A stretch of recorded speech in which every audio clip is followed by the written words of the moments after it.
on a mis en place un forum pour le rucher. Donc je vous remets donc l'adresse de ce forum destiné à partager des informations. Il est réservé aux personnes inscrites sur le rucher école. Donc, si vous avez des questions, posez des questions sur le forum. Si vous avez des réponses à des questions qui sont posées sur le forum, allez-y, répondez. Faites-nous part de suggestions, de vos doutes, de ce qui vous tracasse, de ce qui vous passionne, n'importe quoi. Le forum est là pour échanger, donc il faut en profiter.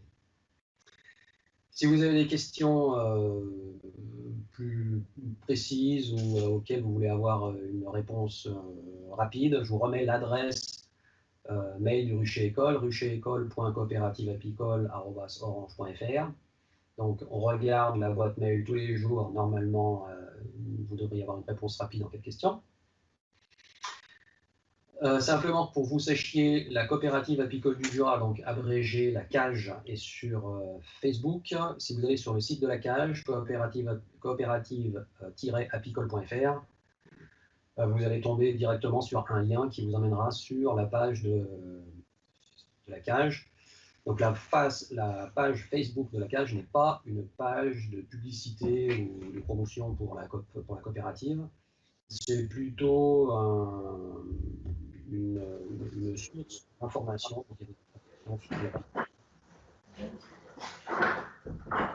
Ah, ça marche. C'est quelque chose à la CAGE, par exemple, s'il y a une promotion particulière, 1% des publications un machin. concernent des informations générales. On a aussi une newsletter à laquelle vous pouvez vous abonner. Donc il faut aller sur le site de la CAGE et vous aurez la possibilité de vous abonner à la newsletter qui donnera également des informations générales sur l'apiculture, sur les abeilles et sur les actualités de la CAGE. Voilà pour ce qui est des généralités. Donc on va attaquer directement dans le dur. Le Rucher École s'articule autour de deux axes. Il y a des séances théoriques et des séances pratiques. Donc, on a deux séances théoriques qui vont être assez chargées, puisqu'on va avoir des séances de, à mon avis, 3 heures. Il y a beaucoup d'informations. C'est pour ça qu'on a pris la décision d'enregistrer les séances de manière à ce que vous ayez la possibilité de revisualiser les séances à tête reposée et comme ça, vous pourrez assimiler les informations tranquillement. Et puis 6 séances pratiques. Donc au cours des séances pratiques, on va mettre la main à la pâte, hein, on va mettre la main dans les abeilles et voir concrètement ce qu'on aura vu pendant les séances théoriques. Alors, je change de diapositive.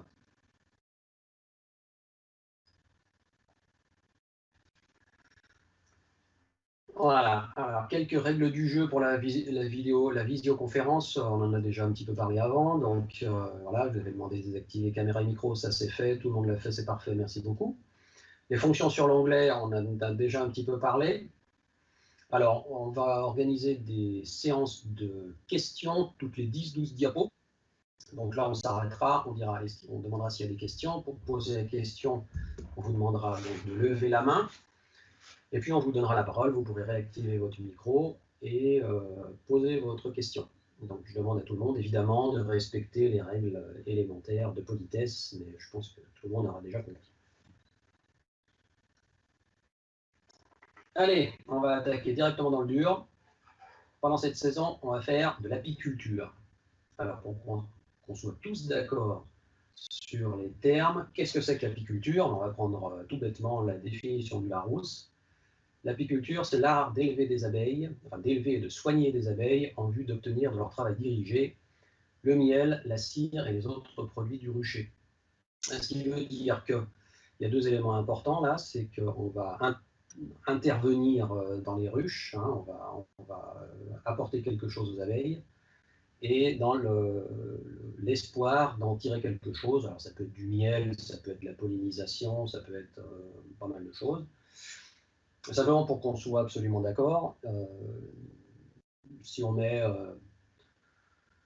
que sais-je, un tronc est vidé au fond du jardin en espérant qu'il y ait un essaim qui se mette dedans. C'est pas de l'apiculture, c'est de l'observation, c'est une activité naturaliste qui est tout à fait louable, hein.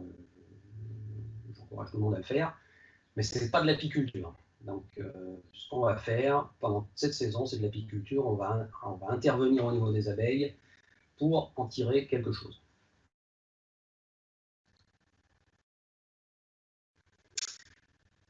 Alors, on va faire de l'apiculture selon 3 grands principes pour commencer. Premièrement, l'addition se paye en hiver. Alors, qu'est-ce que ça veut dire que ça? Ça veut dire que quand on perd des colonies, donc quand il y a des colonies entières qui meurent, ça se passe surtout en hiver. Alors pourquoi ça se passe surtout en hiver? Tout simplement parce qu'en hiver, quand il fait froid et que les journées sont courtes, les reines d'abeilles ne pondent plus, donc il n'y a pas de renouvellement des générations d'abeilles. Il y a un stock donné d'abeilles qui diminue avec le temps, en hiver. Donc ça, c'est déjà une situation un petit peu difficile. Et puis, il n'y a plus de rentrée de ressources. Donc les abeilles doivent faire avec ce qu'elles ont. Elles doivent consommer leur miel, et s'il n'y a pas assez de réserve, la colonie meurt. Alors, donc, l'addition se paye en hiver, tout simplement parce que c'est en hiver que les conditions sont les plus difficiles. Deuxième principe, partir à 3, c'est mieux. Donc, l'apiculture, c'est un peu comme avec les rois mages, hein. Quand on a 3 ruches, on est mieux placé que si on n'en a qu'une seule, tout simplement parce que comme on a de la casse, de la mortalité en hiver, si on a une ruche et qu'elle meurt en hiver, enfin si la colonie meurt en hiver, psychologiquement c'est un petit peu difficile d'arriver à remonter la pente l'année d'après et puis de tout recommencer. Si on attaque l'hiver avec 2 colonies, c'est mieux qu'avec une seule. Bon, enfin, s'il y en a une qui meurt et puis l'autre qui bat un petit peu de l'aile, on va passer toute la saison à essayer à se faire du souci pour celle qui bat de l'aile. Donc finalement, quand on part à 3, c'est mieux.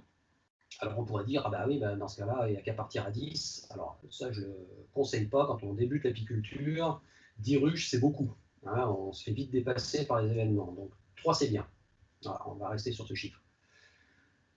Et puis enfin, troisième principe, l'apiculture, c'est l'art de gérer la variabilité. Alors qu'est-ce que ça veut dire ça? Ben, ça veut dire tout simplement que l'apiculture, comme toutes les activités qui ont un lien avec la biologie, c'est pas un livre de recettes qui marche à tous les coups. Donc, il y a des choses parfois qui marchent, des choses parfois qui ne marchent pas, des choses qui marchent dans certaines conditions, il y a des choses qui marchent partiellement, mais pas toujours. Donc, rappelez-vous que l'apiculture, c'est une négociation permanente avec les abeilles. L'apiculteur propose, et puis finalement, c'est les abeilles qui disposent. Donc, il faut garder ça en tête. Ce ne sont pas des recettes, c'est une sorte de négociation, de gestion de la variabilité. Et vous allez voir qu'il y a pas mal de variabilité. Alors, on va travailler dans 3 objectifs principaux. Premièrement, l'objectif principal, ça va être d'éviter de perdre tout le cheptel en hiver. Parce que, hein, comme je vous disais, quand on perd tout, on peut recommencer, évidemment.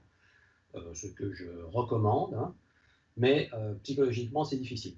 Deuxièmement, on va faire en sorte de compenser les pertes hivernales. Alors, par perte hivernale, j'entends la disparition des colonies en hiver, à ne pas confondre avec une certaine mortalité des abeilles en hiver, puisque la mortalité est quelque chose de naturel dans chaque colonie. Il y a des abeilles qui meurent au cours de la saison, y compris en hiver.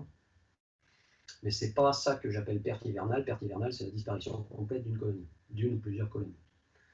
Donc on va essayer de compenser ces pertes. De toute façon, on va en avoir. Hein, tout le monde en a, à plus ou moins grande échelle. On va essayer de les minimiser et de les compenser. Et puis troisièmement, là, le saint graal de l'apiculteur, on va voir comment faire du miel. Mais pour tous ceux qui débutent, je recommande fortement de vous concentrer pendant les premières années sur la survie et le bien-être de vos abeilles. Faire du miel, évidemment, c'est super, mais faites passer cet objectif au second plan. Hein, vous arriverez à en faire du miel de toute façon. Si vos abeilles vont bien, vous aurez du miel.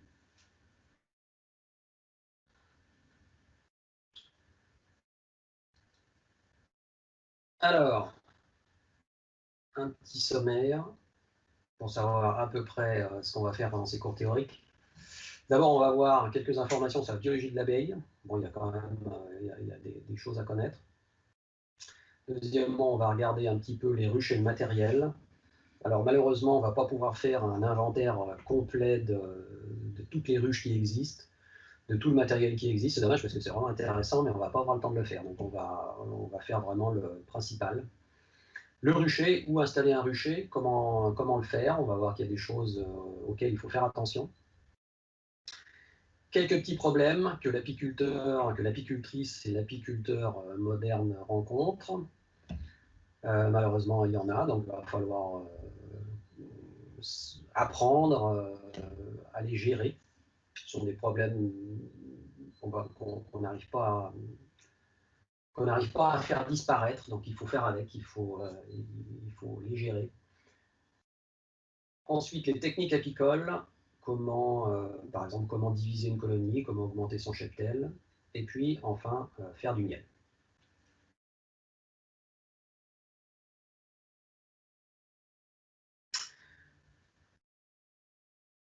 Alors, on va commencer par la biologie de l'abeille. Donc, notre abeille domestique fait partie de l'ordre des hyménoptères. Alors, il y a à peu près 20 000 espèces d'abeilles dans le monde. Très souvent, ce sont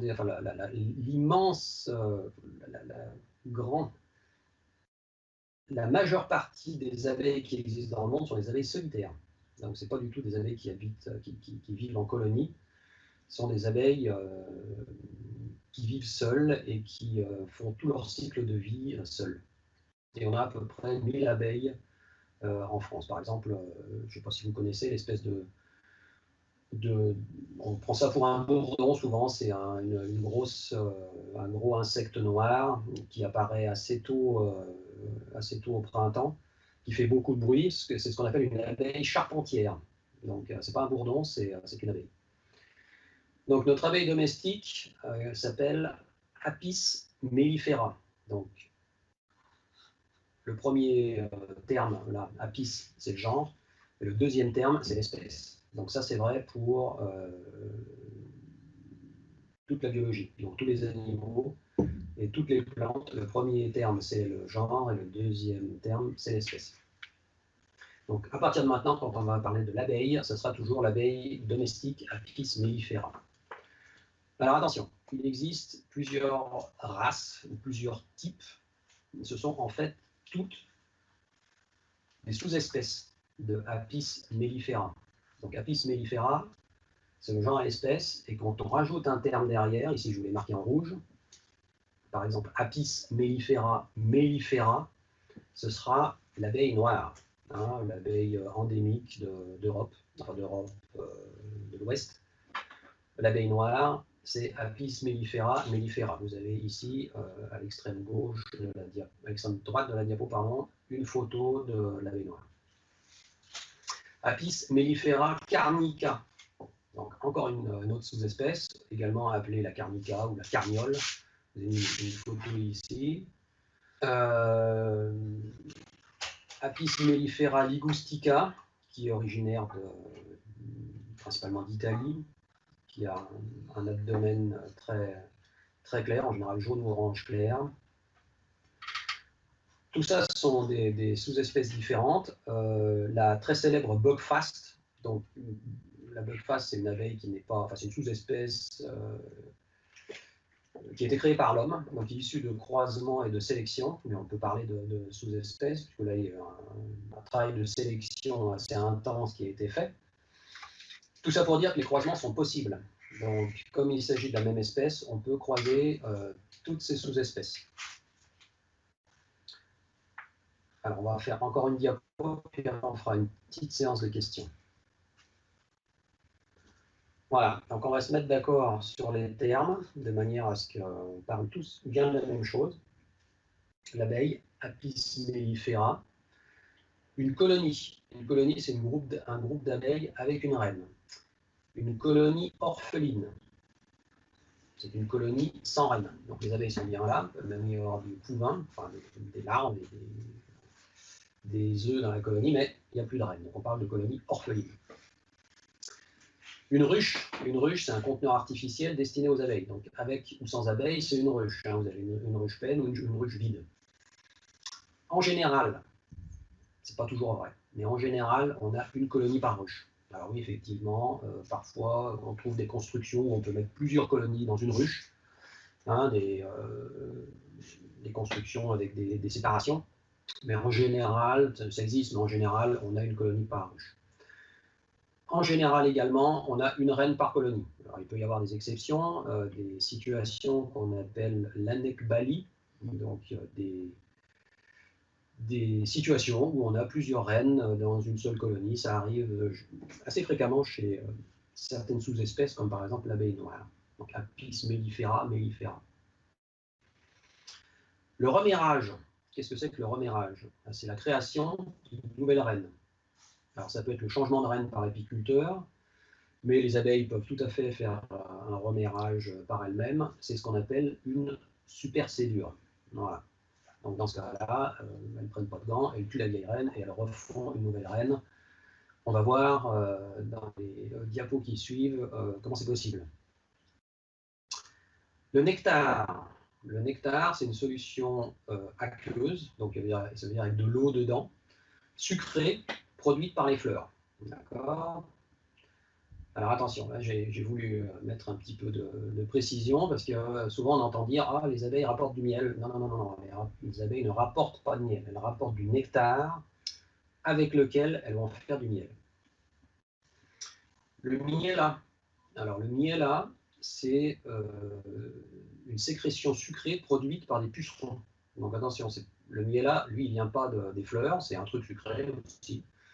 Mais il est produit par des pucerons, en général des pucerons qui attaquent des conifères.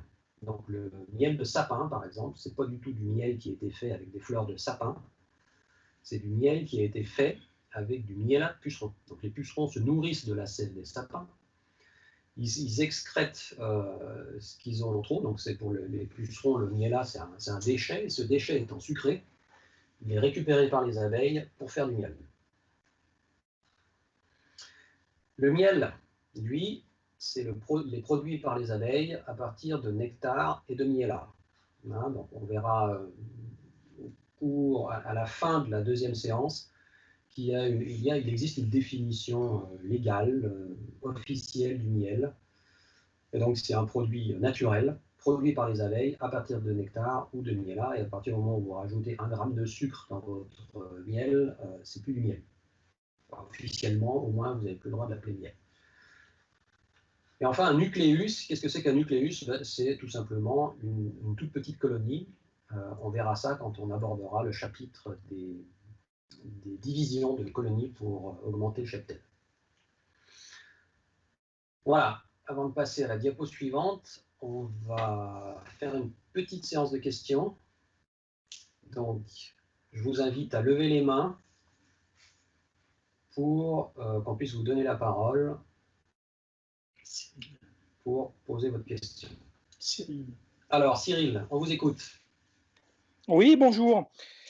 Voilà, moi j'étais l'année dernière au Rucher École et je voudrais savoir ce qui va changer par rapport à l'an dernier sur le contenu.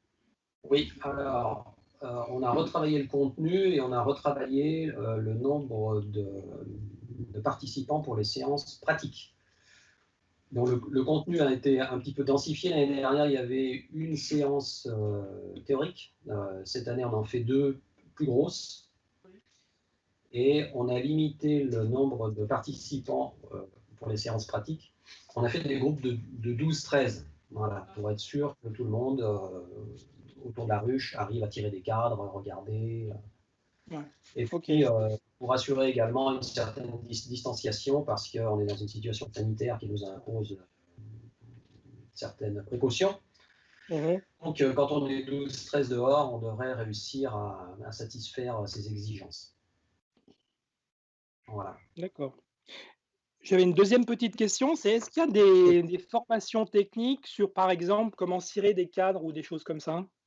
Alors, le cirage des cadres, on le verra lors des séances pratiques. Et la coopérative propose des formations techniques plus poussées sur des sujets précis. Par exemple, la fabrication d'hydromel ou l'élevage de rennes. Voilà, donc c'est des choses plus pointues qui ne rentrent pas dans le cadre du rucher école parce que ça ferait trop, hein, ça dépasserait le limite qu'on a. Et donc on propose ça en plus, donc ce sont des formations beaucoup plus courtes, hein. Normalement ça se passe sur une demi-journée, et pour un prix aussi relativement réduit, de manière à pouvoir permettre à tout le monde d'y participer. Voilà, Ok. au niveau du cirage des cadres, ça c'est quelque chose qu'on fera ensemble. Ok, merci.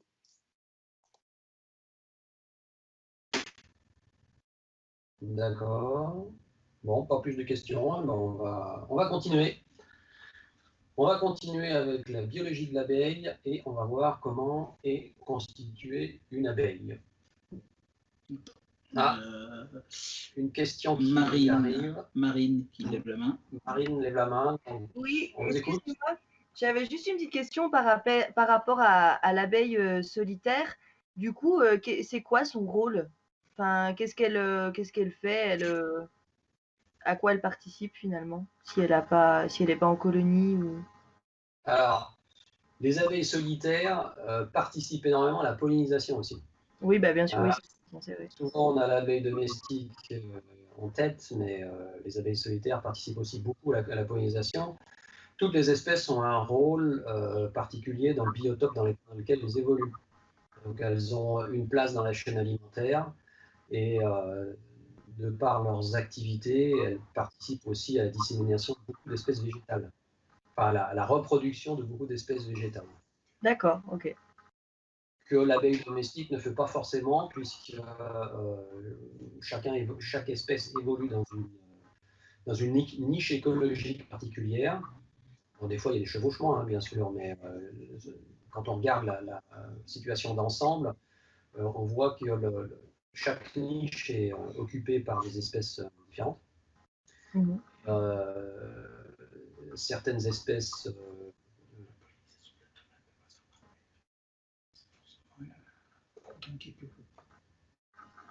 oui, alors Jean-François me souffle à l'oreille. Par exemple, la pollinisation de la tomate ne peut pas se faire par l'abeille domestique. C'est le bourdon qui assure cette tâche et qui peut le faire puisque lui, il a un appareil. Il est plus gros. Non, en fait, puisqu'il est plus gros.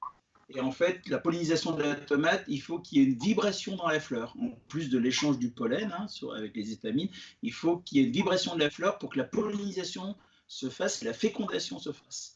Et c'est pour ça qu'on prend le bombus.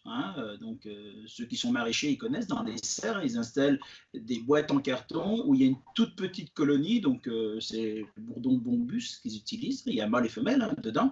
Et c'est uniquement celui-là qui va féconder et polliniser les tomates. Ok. Merci. Et puis j'avais donc c'est Philippe et Dominique qui voudraient poser une question, il me semble. De temps en temps, ils lèvent la main, donc je ne sais pas. Oui, bonjour. Bonjour. Donc, je voulais savoir, moi, quand est-ce que commence précisément l'hiver pour la reine et puis pour la colonie? Et puis, comment est-ce qu'on repère que c'est l'hiver pour eux? D'accord, alors ça va être un thème qu'on va aborder plus tard dans le cours théorique. On va y venir. Ok.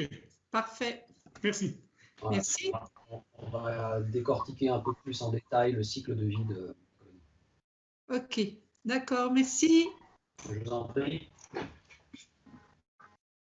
Ok, donc s'il n'y a pas plus de questions, on va continuer, on va embrayer sur l'anatomie de l'abeille. Alors, qu'est-ce que c'est qu'une abeille? Une abeille, ça correspond à un insecte type, on va dire. Il y a 3 parties dans le corps. On retrouve ça chez tout un tas d'insectes. La tête, facile à repérer. Le thorax, également facile à repérer. Et l'abdomen. Alors, d'une manière générale, l'abeille, comme tous les insectes, a un exosquelette, c'est-à-dire qu'à l'intérieur du corps, on ne va pas trouver des os ni des structures rigides qui vont assurer la cohésion de l'ensemble. Ce qui va assurer la rigidité du corps de l'abeille, ça va être sa peau Donc on ne parle pas de peau chez les insectes, on parle de cuticule. Donc c'est une matière relativement dure, mais qui peut dans certaines circonstances, être aussi un petit peu flexible. Hein. Par exemple, la carapace d'une coccinelle, c'est aussi une cuticule, mais qui est beaucoup plus dure que l'abdomen de l'abeille, par exemple. Et donc, on retrouve cette division en 3 parties, et c'est sur le thorax, sur le segment du milieu, qu'on va retrouver tous les appendices locomoteurs. Donc, les ailes. Donc, attention, il y a 2 paires d'ailes chez l'abeille, bien qu'on souvent on pense qu'il n'y a qu'une seule paire, non, il y en a 2. Et puis, on a 3 paires de pattes. Alors, on va commencer par le début, on va commencer par regarder un petit peu ce qui se passe sur la tête de l'abeille. Alors, on va commencer par le bas. La langue de l'abeille, c'est une structure qui va lui permettre de récupérer le nectar. Alors, j'ai mis une flèche là, nectar, donc elle va pomper le nectar avec sa langue qui va passer dans la bouche. On va suivre ici au niveau du curseur, je vous montre les structures avec la flèche du haut. Hein, j'ai 4 flèches, donc on va regarder la flèche du haut.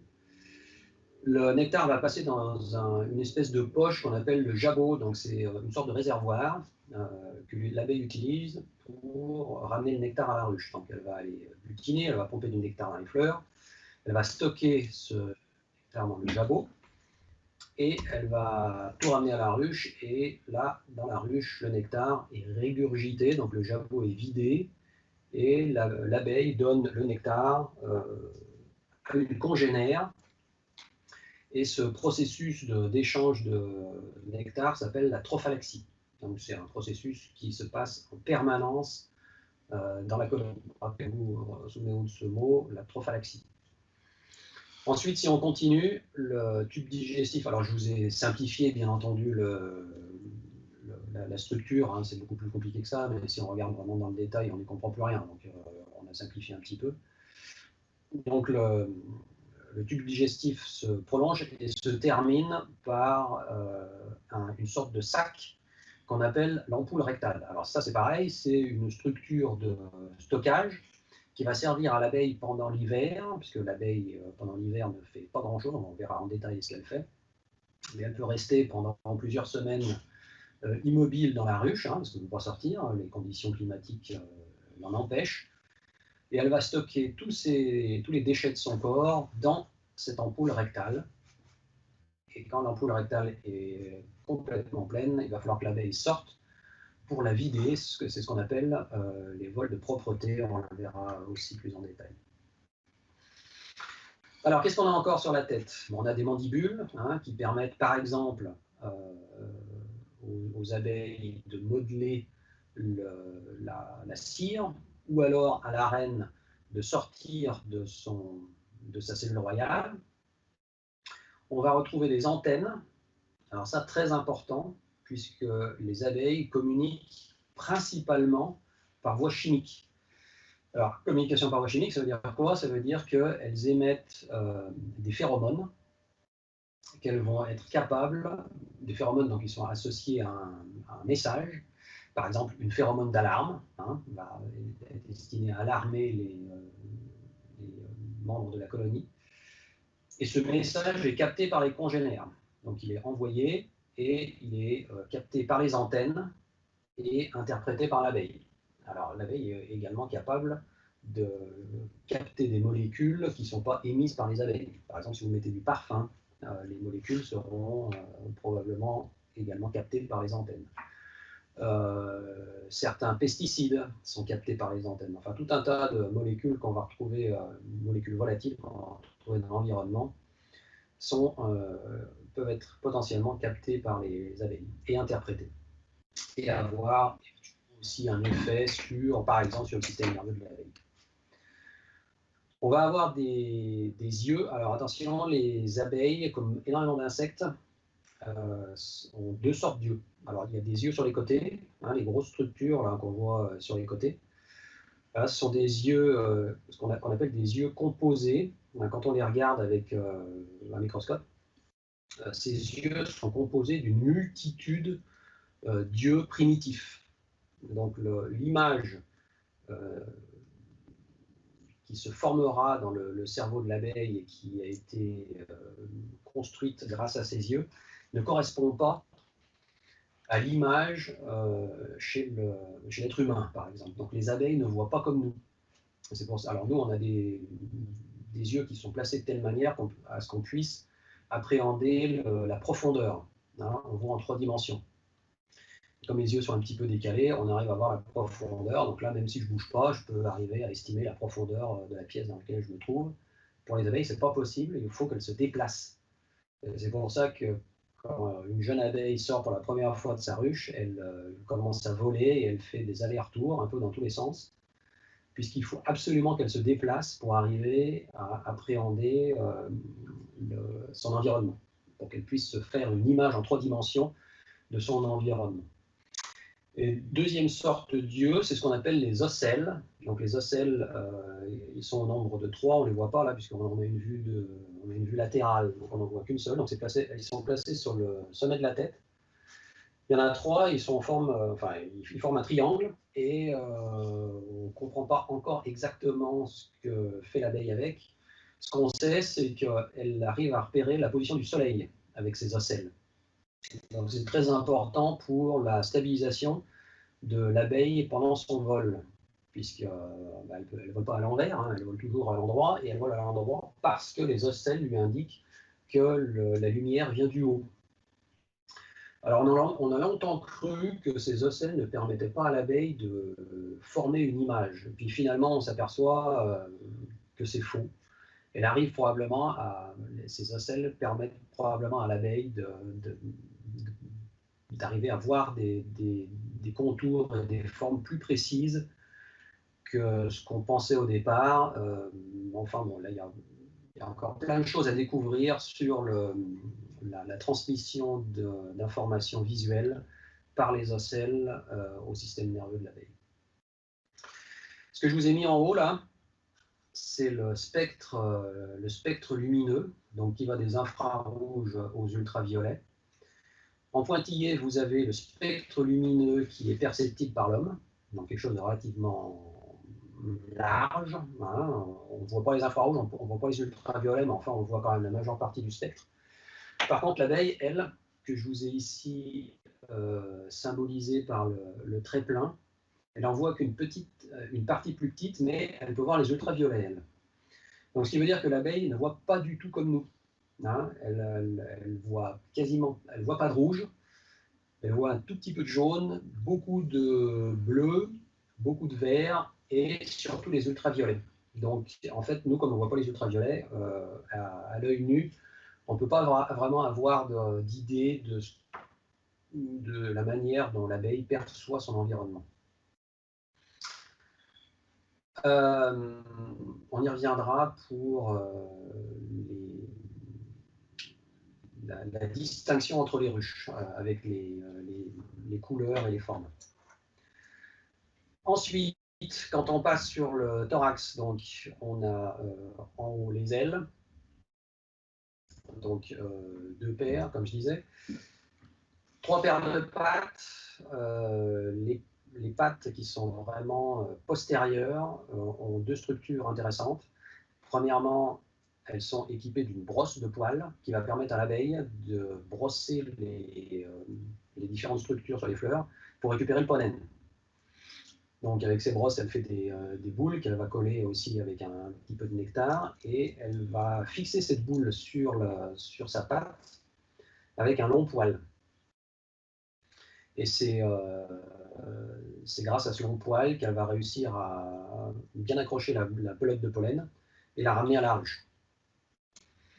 Quand on passe sur l'abdomen, alors là il y a un terme dont il va falloir qu'on se souvienne, parce qu'on va l'utiliser plus précisément, enfin plus souvent par la suite, c'est le tergite. Alors le tergite, c'est rien d'autre que ces espèces d'anneaux là.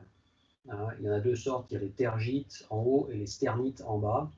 Bon, sternites, on s'en fiche un peu parce qu'on n'en reparlera plus, mais les tergites, on va reparler, parce que souvent, c'est la couleur des tergites, des premiers tergites, qui va nous donner des indications sur la sous-espèce.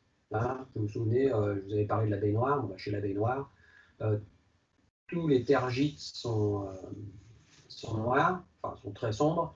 Et puis chez la Ligustica, les premiers tergites sont beaucoup plus clairs.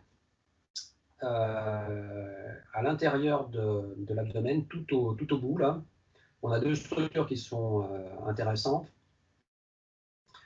Premièrement, en rouge, c'est la poche à venin, donc l'abeille pique, on va y revenir plus en détail par la suite, on verra un peu plus en détail de la structure du dard.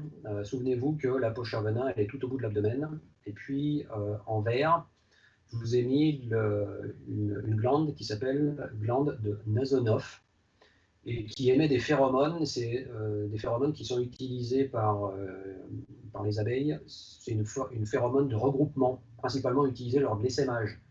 Donc, on y reviendra bien sûr plus en détail par la suite, mais en gros, quand les abeilles essaiment, à un moment donné, il faut qu'elles se regroupent une fois qu'elles ont quitté la ruche ou une fois qu'elles ont trouvé un nouveau logis.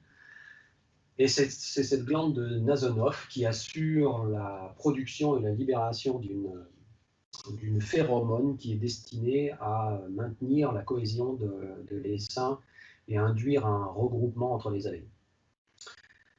Deux glandes, j'en ai mis deux parce qu'il y en a normalement il y en a 4 paires, mais avec la patte on ne voyait pas bien. Deux glandes en dessous de l'abdomen sont des glandes cirières. Donc leur fonction, c'est de produire de la cire.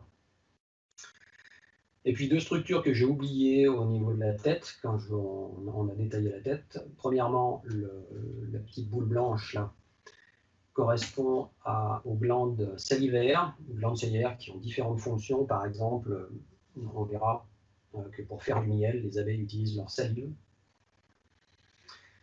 Et puis des glandes qui sont placées dans la tête aussi, et qui s'appellent les glandes nasopharyngiennes, hypopharyngiennes, pardon, et qui sont utilisées par les abeilles pour faire, par exemple, la gelée royale. On verra plus en détail plus tard ce que c'est que la gelée royale.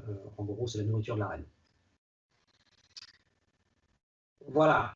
Donc c'est une vue d'ensemble un petit peu rapide de la structure d'une abeille.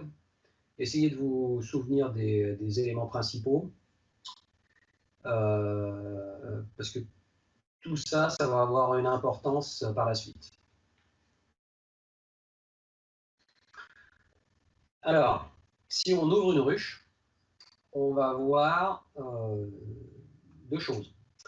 On va voir qu'il y a des sexes différents et on va voir qu'il y a des castes différentes. Alors, on a deux sexes, des mâles et des femelles, et on a deux castes, on a la reine et les ouvrières. Alors, ici, on a une petite illustration de l'aspect de ces sexes et de ces castes. Premier insecte, on a la reine. Donc, on a un individu par colonie, hein, en général, c'est pas toujours vrai, mais en général, c'est ce qu'on a. Donc la reine, on a toujours l'impression, oh, c'est une grosse abeille, et quand on ouvre la ruche et qu'on veut trouver la reine, il faut chercher une grosse abeille. En fait, non, c'est pas comme ça que ça se passe. La reine n'est pas plus large que l'ouvrière, mais elle a un abdomen beaucoup plus long. Donc, ce qu'il faut chercher en priorité quand on veut trouver la reine, c'est un long abdomen. D'accord ? Bon, il apparaît quand on mesure vraiment de manière très précise la face dorsale du thorax est un tout petit peu plus large chez les reines que chez les ouvrières, mais ça ne se voit pas à l'œil nu. Voilà. Deuxième caste, l'ouvrière. Donc, c'est la caste qui est de loin, c'est le type d'abeille qui est de loin le plus nombreux dans la ruche, hein, puisqu'on peut en avoir de 6 000 à 60 000. Le nombre varie au cours de la saison. On aura 60 000 abeilles en plein mois de juillet, par exemple, puisque c'est là où on a vraiment la population est à son maximum. Et puis on va tomber à 6, 7, 8, 10 000 en hiver. On verra que les abeilles d'hiver ne sont pas les mêmes que les abeilles d'été. Et puis enfin, on a les mâles. Alors, les mâles, ils ont plusieurs noms différents, donc mâle, ou alors drone, ou alors faux bourdon. Tout ça, c'est la même chose, c'est du mâle d'abeilles domestiques. Le nombre de faux bourdons varie énormément au cours de la saison. Il passe de 0 en hiver, donc il n'y a pas un seul mâle en hiver dans les ruches, à un nombre variable en fonction de la taille de la ruche et puis de la possibilité qu'ont eu les abeilles de produire du mâle. Il peut y en avoir plusieurs centaines par ruche. Voilà. Alors, comment on reconnaît un mâle? Alors, c'est assez facile. Ce sont des individus qui, eux, sont pour le coup beaucoup plus gros que les abeilles, enfin que les ouvrières. Surtout, ils ont des très gros yeux, hein, des yeux qui prennent quasiment toute la surface de la tête. Tout simplement parce que la fonction primaire des mâles, c'est d'aller féconder la reine. Et pour arriver à repérer la reine, il faut des gros yeux, hein, pour bien voir. Et la forme de l'abdomen est assez caractéristique. Là, on ne le voit pas bien sur cette illustration, mais les fesses du mâle sont beaucoup plus carrées que chez les abeilles. Hein, l'extrémité de l'abdomen est beaucoup plus carrée. Donc, quand vous voyez un individu qui est carré à cette extrémité-là et qui a des gros yeux, c'est pas la reine, c'est un mâle. En général, au début, on se trompe, on prend souvent les mâles pour la reine, mais une fois qu'on en a vu, on arrive très vite à différencier les deux. Alors, caractéristique importante, le mâle ne pique pas, hein, il n'a pas de dard. Donc, on peut prendre les mâles dans la main, ils ne peuvent pas piquer.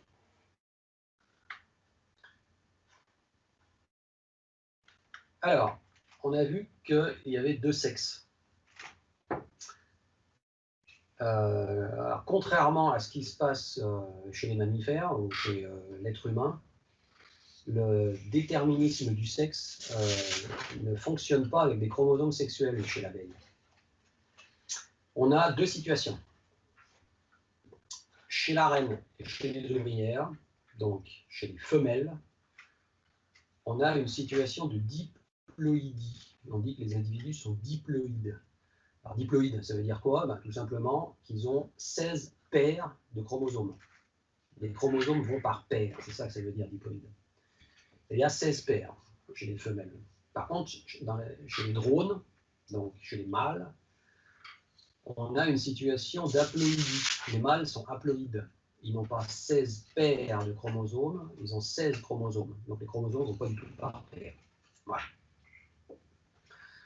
Par conséquent, si l'ovocyte, que j'ai ici symbolisé par une espèce d'œuf orange, est fécondé par le spermatozoïde ici bleu, on va avoir une femelle qui va recevoir 16 chromosomes de sa mère, plus 16 chromosomes de son père.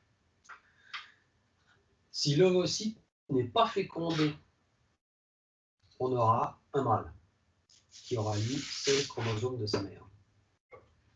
Alors, ça, il faut bien se mettre ça dans la tête, parce que c'est très important.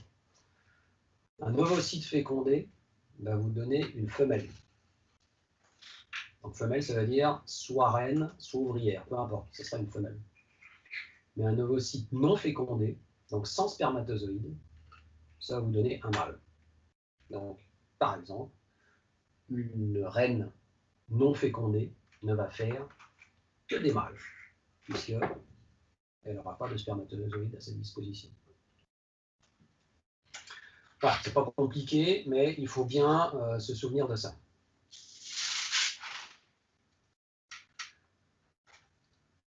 Alors, on va voir ce qui se passe un petit peu plus en détail pour chaque caste et chaque sexe. Quel est le cycle de vie de la reine, du drone et de l'ouvrière? Et avant de voir ça, on va voir un petit peu plus en détail ce que c'est que le nid d'abeille. Parce qu'il y a différents termes à connaître, et puis il faut savoir aussi un petit peu ce qui se passe dans ce nid.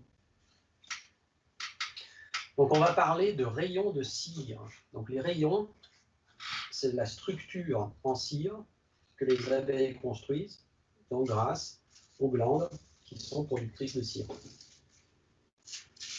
Et elles vont attacher ces rayons n'importe où dans la cavité dans laquelle elles sont. Donc, quand on travaille avec des ruches à cadre, On verra plus tard ce que c'est en détail, ce que c'est que les cadres, les ruches, etc. Quand on travaille avec des ruches à cadre, elles accrochent leurs rayons sur un cadre en bois. Alors ne confondez pas les deux, il y a le cadre en bois et puis le rayon qui lui est constitué de cire à l'intérieur. Et quand on regarde un petit peu de plus près ce qui se passe dans ces rayons, on voit qu'ils sont formés d'alvéoles. Ces alvéoles sont également appelées des cellules. Voilà, c'est un synonyme. Et quand on regarde d'encore plus près, on peut voir, hein, il n'y en a pas partout, mais on peut voir des espèces de petits bâtonnets blancs tout au fond là, que je montre avec la flèche supérieure de mon curseur. Ce sont des œufs. Alors bon, c'est assez petit, il faut soit avoir des lunettes, soit avoir de très bons yeux, soit avoir une loupe, mais on verra ça lors des séances pratiques. Ils sont quand même visibles, donc on peut voir les œufs d'abeilles. Ces œufs vont éclore, donc une petite larve qui sort, qui va grossir, il y a 5 stades, donc bon, ça ne vous intéresse pas tellement. Et au bout d'un moment, la larve va se transformer en nymphe, les abeilles vont fermer la cellule, la nymphe va se transformer en abeille, et c'est l'abeille adulte qui va sortir, et on appellera ça l'émergence. On va voir ça plus en détail dans quelques minutes. Ce que je voudrais vous montrer là, c'est que les œufs, donc ces espèces de petits bâtonnets blancs, plus les larves, plus les nymphes, c'est ce qu'on appelle le couvain. Il y a du couvain ouvert, par exemple là, les œufs, c'est du couvain ouvert. Les petites larves là qu'on voit, c'est aussi du couvain ouvert. Et quand les abeilles referment, elles remettent un petit bouchon de cire, qu'on appelle un opercule, c'est du couvain fermé. Voilà, donc rappelez-vous bien, couvain ouvert, couvain fermé. Ça va aussi avoir son importance lors des séances pratiques quand on va faire différentes manipulations.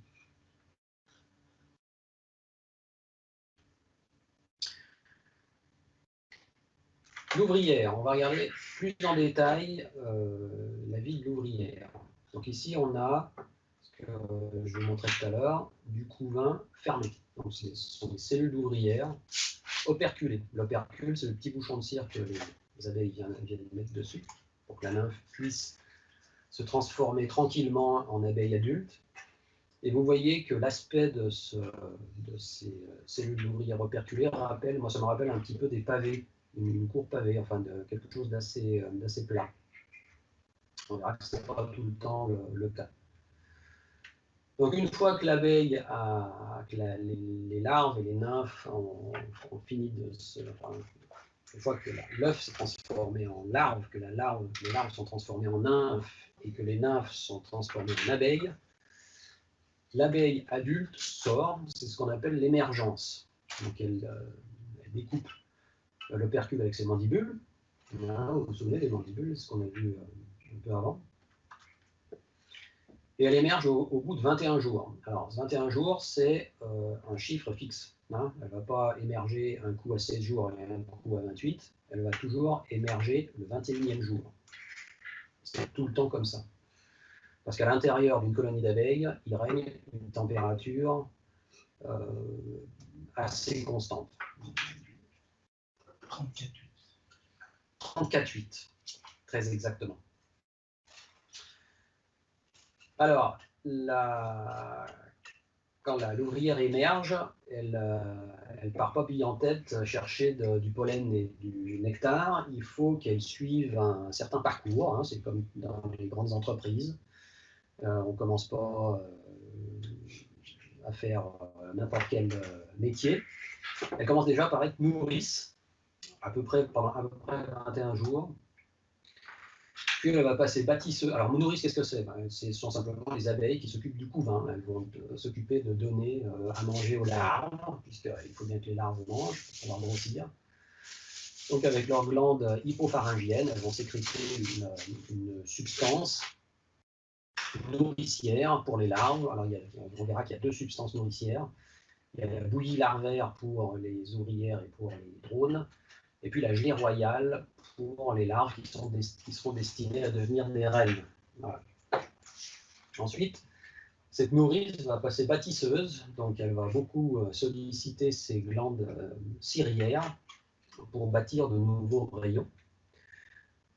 Pendant 21 jours encore, puis elle va passer gardienne, hein, parce que normalement toutes les ruches sont gardées par des gardiennes qui font bien leur travail, c'est de faire bien attention que n'importe qui ne rentre pas dans la ruche, donc c'est exactement comme un videur à l'entrée d'une boîte de nuit. Hein. Certaines sont même d'une humeur à peu près égale à celle des videurs d'une boîte de nuit. Et puis ensuite, quand l'ouvrière a fait tout ce parcours, elle peut s'aventurer un peu plus hors de la ruche, aller récupérer du nectar et du pollen. Alors, je vous disais, l'abeille ne voit pas comme l'être humain, elle est obligée de se déplacer pour appréhender son environnement. Et ça, on le voit bien pendant le vol d'orientation, parce que quand l'ouvrière a fait tout son parcours là, et qu'elle se destine à sortir de la ruche, elle fait plusieurs vols d'orientation, et c'est un phénomène qu'on voit souvent en début d'après-midi, ou au milieu de l'après-midi, beaucoup d'abeilles qui sont en train de voler devant la ruche. Donc c'est pas du tout du pillage, c'est pas grave du tout, c'est un phénomène qui est absolument normal. Ces abeilles qui vont, qui viennent, et elles sortent toutes en même temps, et elles rentrent toutes en même temps. Donc c'est une activité qui peut survenir soudainement, et s'arrêter tout aussi soudainement. Alors, je voudrais dire un petit mot de la danse des abeilles. Donc, je pense que certaines et certains d'entre vous en ont entendu parler. C'est une voie de communication qui a été découverte par un certain Karl von Frisch, et il a eu d'ailleurs le prix Nobel de biologie au début des années 70 pour ça. Et une fois qu'une butineuse a trouvé une source de nectar qu'elle juge assez intéressante, il va falloir qu'elle rapporte les coordonnées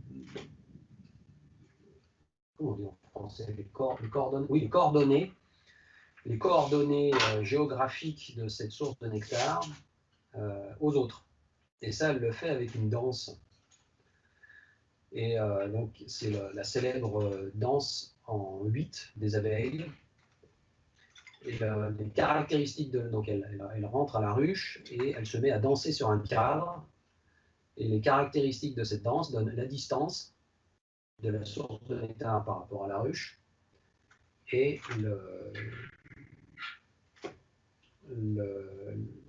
l'angle par rapport au soleil.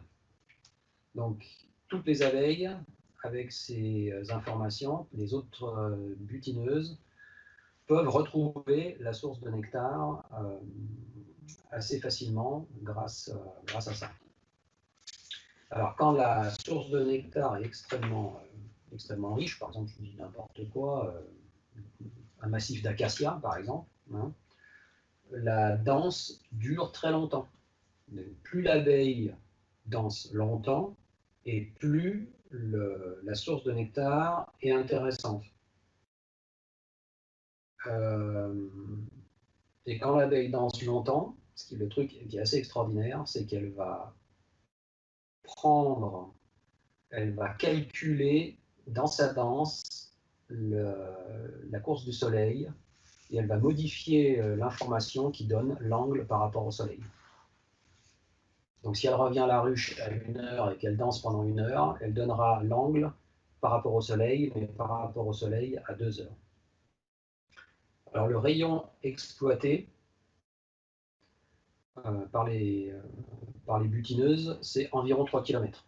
Alors c'est à prendre avec des pincettes, ces 3 km évidemment, parce que ça dépend beaucoup des ressources mellifères qu'il y a à proximité de la ruche. Hein, si les abeilles découvrent, n'importe quoi, un champ de colza à 500 mètres, bah, elles vont aller sur le champ de colza à 500 mètres, elles ne vont pas s'embêter à faire les 3 km. Par contre, si elles ne trouvent rien, 3 km, évidemment, elles vont faire plus. Alors, on estime que ce sont les sources de nectar qui sont dans le premier kilomètre qui sont vraiment rentables. puisque le nectar qui est récolté par l'ouvrière sur les fleurs est également utilisé comme carburant de vol. Donc elle utilise le nectar aussi pour rentrer à la ruche. Donc s'il faut qu'elle refasse 6 km pour rentrer à la ruche, elle va quasiment utiliser tout le nectar et elle va pratiquement rien rapporter à la ruche. Voilà, donc c'est des choses qu'il faut par exemple prendre en compte quand on installe un nouveau rucher. Évidemment, on se pose la question, qu'est-ce qu'il y a dans un rayon de 1 km, 2 km, 3 km.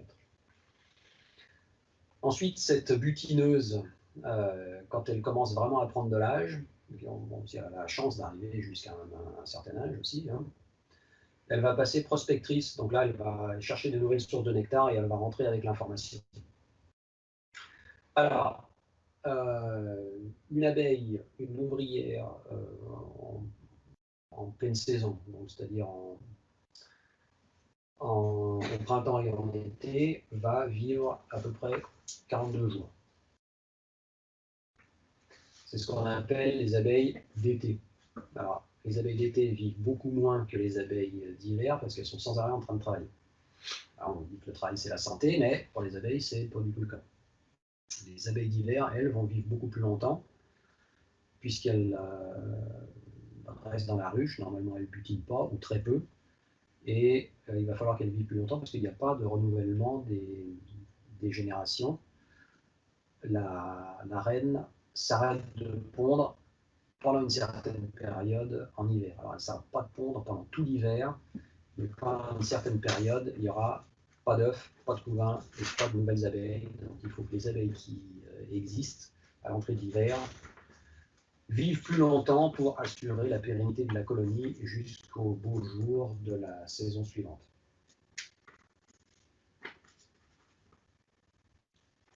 Des questions. Alors, un petit moyen mémotechnique pour se rappeler de ce qui se passe dans cette ruche. Il faut 21 jours pour aller de l'œuf jusqu'à l'abeille adulte.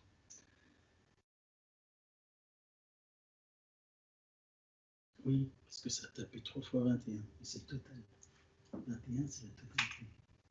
21 jours dans le ruche. Dans les 3 semaines de ruche. Ah oui, d'accord. Ok.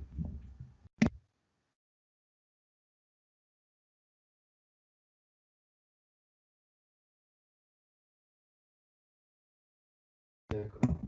Voilà, oui, une petite rectification, c'est pas très clair ce que j'avais mis là.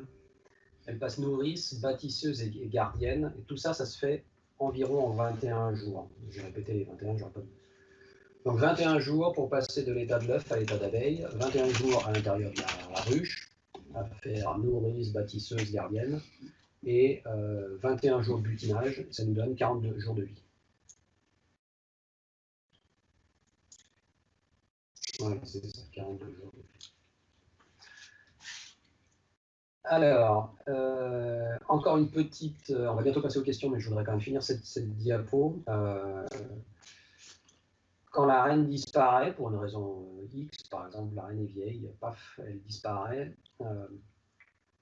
certaines ouvrières peuvent pondre, hein, on verra pourquoi. Comme ces ouvrières n'ont jamais été fécondées, elles n'ont pas de spermatozoïdes. Donc, elles vont donner que des œufs non fécondés. Donc, ces œufs non fécondés ne donneront que des mâles. C'est pour ça que souvent on parle de ruche bourdonneuse, parce qu'il y a tout le couvain, c'est du couvain de Bourdon.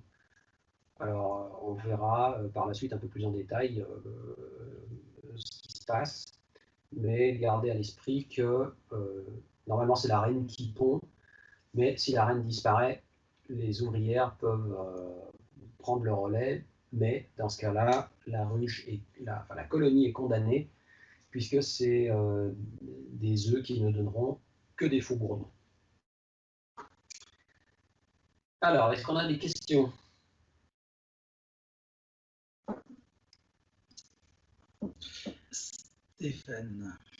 Stéphane, on vous écoute. Oui, en fait, je voulais savoir par rapport à l'orientation de l'abeille. Moi, je vais chercher un essaim au printemps, là, mal. Alors Stéphane, on vous entend très très mal. Vous m'entendez mieux là? Ouais, en fait, ça fait un peu caisse de résonance sur votre micro. Et si je pose ma question par les messages, par écrit? Oui, allez-y, ouais. Et puis je la lirai après. Alors en attendant, on va donner la parole à François Gentil. Oui, j'ai une question. Oui, bonjour. J'ai une question concernant les 21 jours, là. Vous avez dit que l'abeille met 21 jours entre le stade de l'œuf et pour arriver à l'abeille. Bien ça? Oui. Et après les 21 autres jours, puisque sa durée de vie est de 42, j'aimerais que vous éclaircissiez un peu ces 21 jours-là, s'il vous plaît. Donc oui, alors il faut regrouper. Hein. C'est vrai que 3 fois les 21 ont Oui, été oui, mis, oui. c'est un peu frappe. Oui. Donc, pour vous souvenir en mémotechnique, il Oui. faut 3 semaines pour faire une abeille parfaite. Donc, entre l'œuf et l'émergence de votre abeille, 21 jours. Oui. Puis, elle va faire 3 semaines, donc environ 21 jours de travail d'intérieur. C'est-à-dire en passant par tous les stades, nourrice, bâtisseuse, cirière, ventileuse. D'accord. Et plus ça va aller sur ces 21 jours, elle va se rapprocher de l'entrée de la ruche pour devenir 1 ou 2 jours gardienne, puis après faire environ encore 21 jours de vie, on va dire, à l'extérieur de la ruche, mais elle revient régulièrement poser son butin, hein, de butinage. Donc en fait, 3 semaines pour faire une abeille, 3 semaines de travail à l'intérieur, 3 semaines de travail de butineuse. D'accord, merci beaucoup. De rien. Alors, on laisse la parole à Laura avant, et puis je vais lire la question. D'accord. Laura, allez-y. Oui, bonjour. Bonjour. J'en reviens juste sur la génétique, en fait. Je voulais juste savoir la reine, donc elle décide si elle féconde ou pas, enfin si elle met un œuf fécondé ou pas, pour faire les mâles ou les femelles. Tout à fait. Alors, Elle décide ça en fonction de ce qu'elle a besoin, enfin si elle a besoin de beaucoup de mâles ou pas. ouais, tout à fait. Ou c'est de l'aléatoire. On va y arriver. Non. On va y arriver dans la diapo d'après. Donc, Ah, ok. la reine stocke des spermatozoïdes dans une structure sphérique qui s'appelle la spermathèque. Oui. Et en fonction du moment dans l'année, elle va produire des mâles ou non. D'accord. Les Ouais, paramètres. c'est elle qui décide de ce qu'elle a besoin. En fait. Voilà, c'est elle qui décide de ce qu'elle a besoin, mais les abeilles ont aussi leur mot à dire, puisque c'est elles qui construisent les cellules. Et les cellules qui sont destinées à produire des mâles sont beaucoup plus Elles sont larges. plus grosses. Voilà, elles sont plus grosses que les cellules qui sont destinées à produire des ouvrières. Donc c'est un petit peu un équilibre entre Oui, d'accord. la communication. Ok, d'accord. Merci. Alors, la question à Stéphane, donc vous avez dû la voir hein, dans la messagerie, donc question par rapport à l'orientation des abeilles. Lorsqu'on déplace une ruche, combien de temps doit-on la laisser au repos, donc il veut sous-entendre fermée, avant de la laisser sortir les abeilles dans leur nouvel emplacement? Alors, ça ne gêne absolument pas. Si vous déplacez votre colonie à plus de 3-4 km de son emplacement initial, vous la transhumez forcément la nuit, hein, ou un jour de pluie où il n'y a pas d'abeilles dehors pour ne pas en laisser sur place. Vous fermez votre ruche, vous la déplacez. Quand vous êtes arrivé, vous pouvez l'ouvrir tout de suite.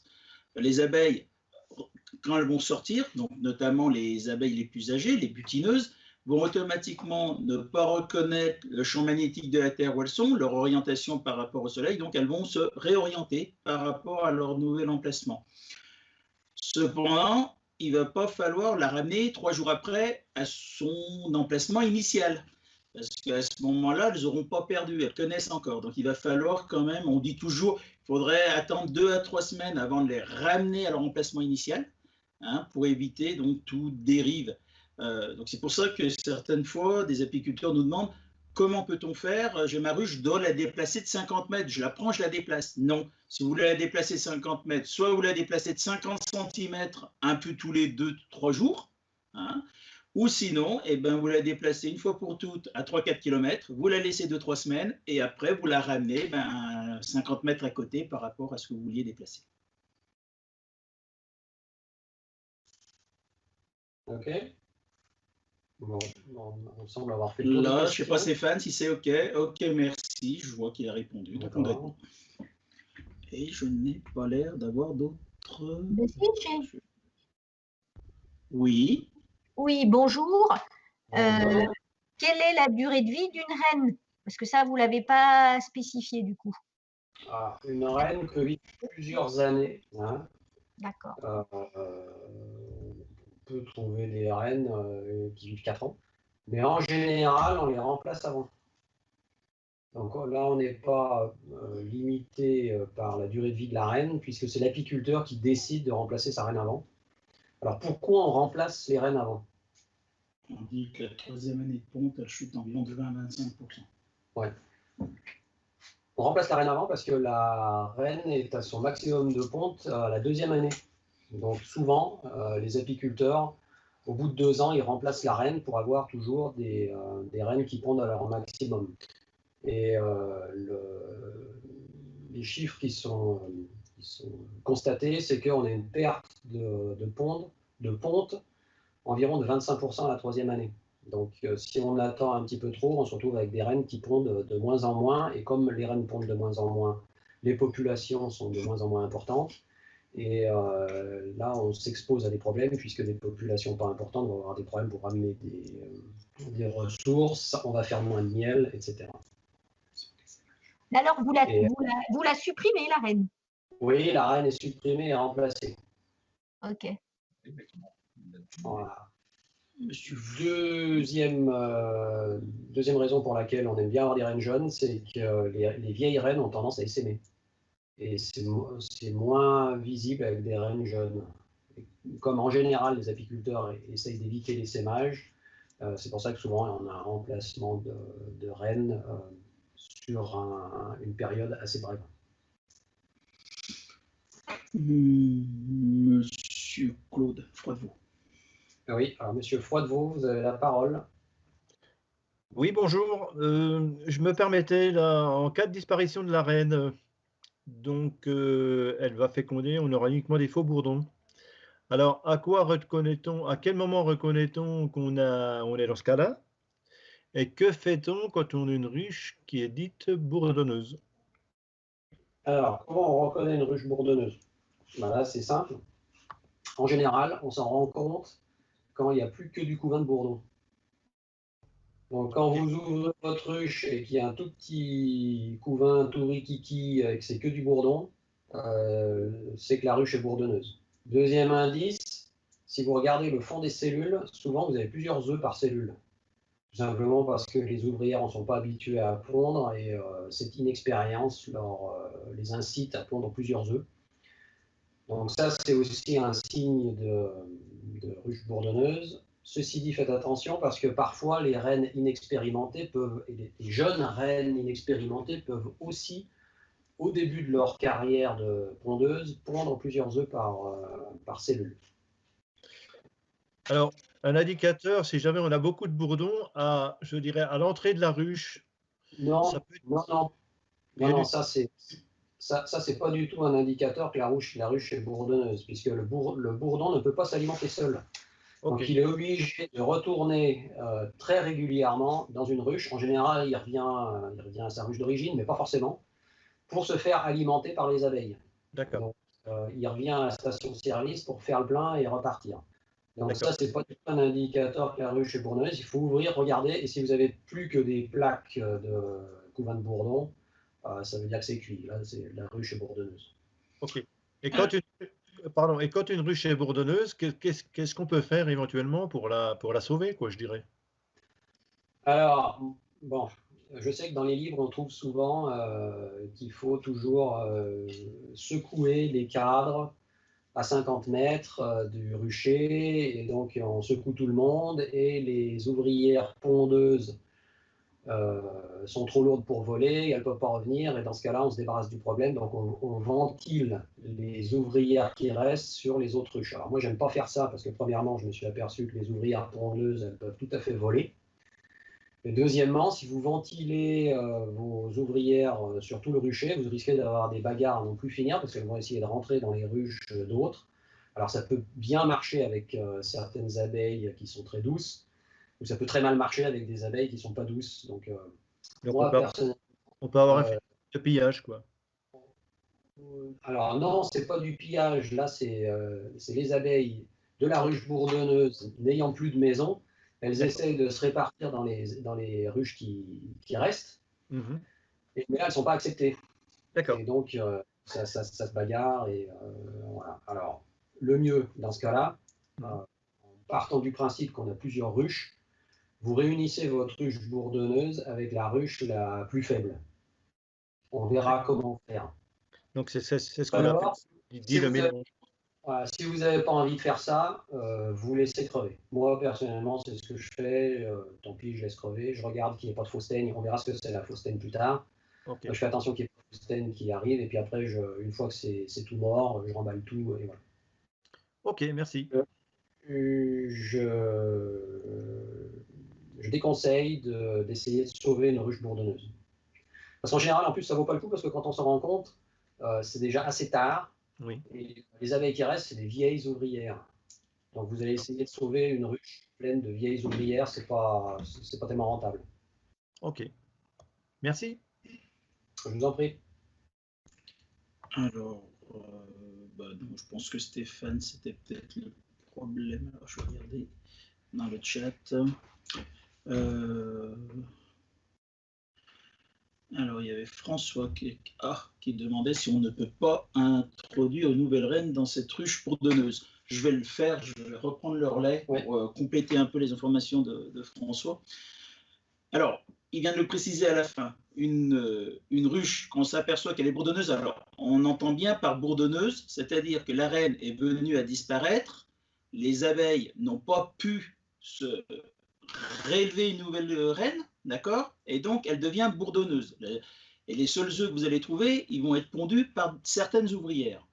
Non fécondées, comme il a bien expliqué tout à l'heure, automatiquement, va émerger des bourdons.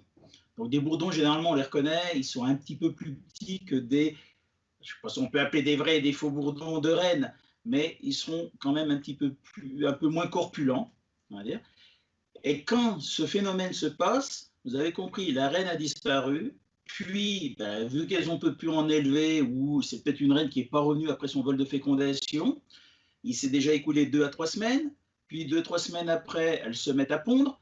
Donc vous avez compris, là, vous n'avez plus des ouvrières, mais très vieilles, ça veut dire des butineuses. Vous n'avez plus de jeunes abeilles, vous n'avez plus de jeunes abeilles nourrices. D'accord? Donc, qui n'ont leur glande hypopharyngienne qui est là pour fabriquer la gelée royale, elles ne vont pas pouvoir faire une bouillie larvaire de bonne qualité, et puis même voire de ne pas en faire. Si vous remettez une jeune reine qui est dans la pleine force de l'âge et qui est là pour pondre 2 à 3 000 œufs par jour, avec que des vieilles abeilles qui sont incapables de faire une bouillie larvaire de qualité, le couvain qui va être élevé va être de très mauvaise qualité, il va tout s'effondrer, il va mourir. C'est pour ça que c'est irrécupérable. Alors certains, je sais, il y a toujours de la récupération, de dire je vais mettre un câble d'abeilles, de couvain, qui va ramener des jeunes abeilles, puis après je pourrais peut-être introduire des reines. Mais pourquoi vous ne faites pas, donc ça vous verrez avec les cours en pratique, pourquoi faites-vous pas tout de suite un essaim, en partant sur de bonnes bases, en mettant des abeilles de tout âge, avec du couvain, tout le cycle de la vie, de la colonie, pour repartir avec une colonie d'aplomb et pour faire du bricolage comme ça, de vouloir récupérer une ruche bourdonneuse. C'est vrai que ça fait toujours mal au cœur d'avoir 3-4 cadres d'abeilles orphelins, on se dit, tiens, on va essayer de le récupérer, mais il faut mieux repartir sur du neuf. Alors, est-ce qu'on a... Ok, c'est très clair. Ok, merci. Alors, est-ce qu'on a d'autres questions? Je vais revenir dans la salle. Alors, qu'est-ce qu'il me reste comme main levée? Alors, Laura, on lui avait donné la parole tout à l'heure. Je ne sais pas si elle a autre chose à dire. Laura, vous voulez... Non, c'est bon, pardon, je rebaisse ma main. Non. Voilà, et puis il y avait toujours Stéphane. Donc, je ne sais pas s'il y avait une autre question. Je vais aller voir si il en avait rédigé une autre. Non, apparemment, ça doit être tout à l'heure. Je n'ai pas d'autres questions. D'accord, bon, on va continuer alors. Donc, on a beaucoup parlé de la reine. Eh ben, juste, on y arrive.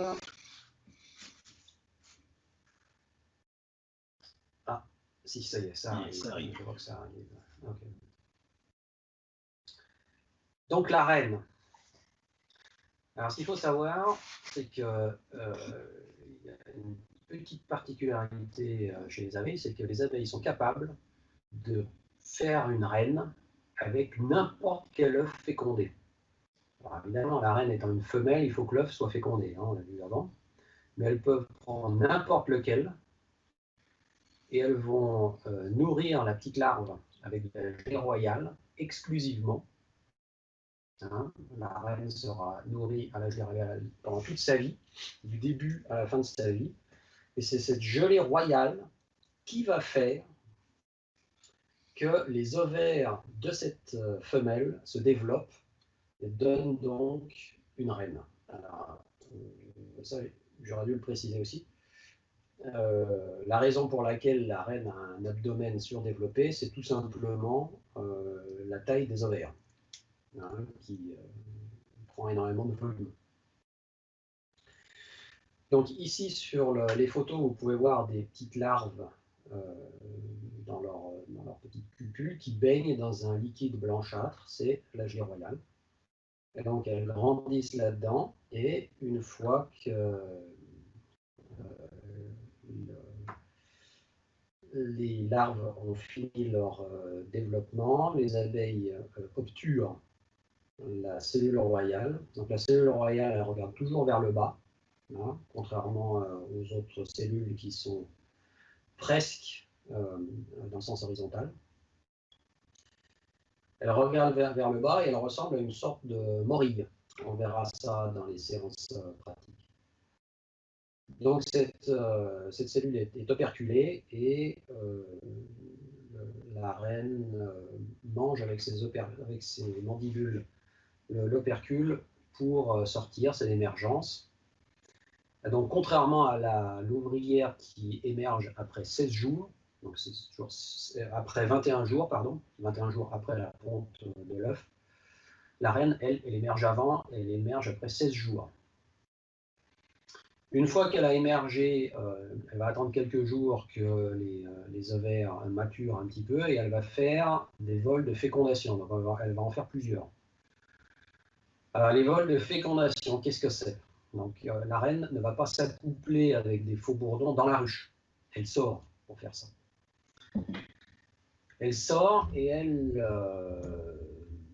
va se rendre dans un lieu très particulier, des lieux de regroupement de mâles qu'on appelle des congrégations et qui peuvent rassembler jusqu'à 15 000, 16 000, 17 000 mâles qui volent en cercle à une certaine altitude et qui attendent les reines. Et il apparaît que les reines sont pour les mâles pas très attractives, sauf si elles se trouvent dans une congrégation. Alors là, ça va être une compétition pure et dure entre les mâles pour féconder la reine. Et la reine s'accouple en vol avec plusieurs drones. Donc, j'ai mis jusqu'à 26, c'est les chiffres dans la littérature. Donc, elle ne s'accouple pas toujours avec 26 drones, mais ça peut aller jusqu'à 26, en tout cas, c'est plusieurs. Et c'est ce qu'on appelle la polyandrie. Alors, la polyandrie amène un avantage significatif dans une structure où il y a un seul individu qui se reproduit. Hein, il y a un seul individu qui se reproduit, c'est la reine. L'avantage significatif, c'est d'apporter plus de diversité génétique. Hein, puisqu'il faut qu'au cours des milliers d'années que les abeilles ont derrière elles, il a fallu qu'elles s'adaptent à leur environnement, et l'adaptation à l'environnement n'est possible que grâce à une certaine diversité génétique. Et c'est cette polyandrie, entre autres, qui apporte la diversité génétique nécessaire. Alors, comme on a dit, à l'issue de ces accouplements, elle va garder les spermatozoïdes, qui sont au nombre de plusieurs millions, dans une structure qui se trouve dans son abdomen et qui s'appelle la spermathèque. Donc en fait, c'est un réservoir de spermatozoïdes. Et cette reine, une fois qu'elle s'est accouplée un nombre de fois suffisant, hop, elle retourne à la ruche. Donc là, c'est délicat, parce qu'il ne faut pas qu'elle se fasse bouffer par un oiseau, il faut qu'elle retrouve sa ruche. Enfin bon, il y a tout un tas de péripéties qui peuvent lui arriver. Et puis 8 à 15 jours après, le temps que certains mécanismes se mettent en place, elle se met à pondre. Et elle ne ressort plus de sa ruche, sauf pour essaimer. Donc une fois que la spermathèque est vide, elle ne ressort pas pour s'accoupler de nouveau. Elle ne remplit pas de nouveau le réservoir. C'est cuit. Une fois que la spermathèque est vide, la reine peut continuer à pondre, mais dans ce cas-là, c'est que des mâles, puisque les ovocytes ne seront pas fécondés. Alors cette reine, c'est évidemment l'élément central de la colonie, puisqu'il n'y a qu'elle qui pond. Et c'est elle aussi qui garantit la cohésion de la colonie. Elle émet des phéromones avec ses glandes mandibulaires. Donc, attention, les glandes mandibulaires, c'est différent des glandes salivaires, dont on en a parlé avant. Et c'est ce qui induit le comportement de cours. On voit ici sur la photo à droite, on voit toujours des abeilles qui sont à côté de la reine et puis qui sont en train d'essayer de lui donner à manger, de la lécher, etc. Elle s'en occupe. Tout simplement parce que la reine émet des phéromones qui induisent ce comportement de cours chez les ouvrières. Et deuxièmement, les phéromones assurent une castration chimique des ouvrières. Donc les phéromones inhibent le développement ovarien chez les ouvrières. Donc c'est ce qui explique pourquoi, quand la reine disparaît, les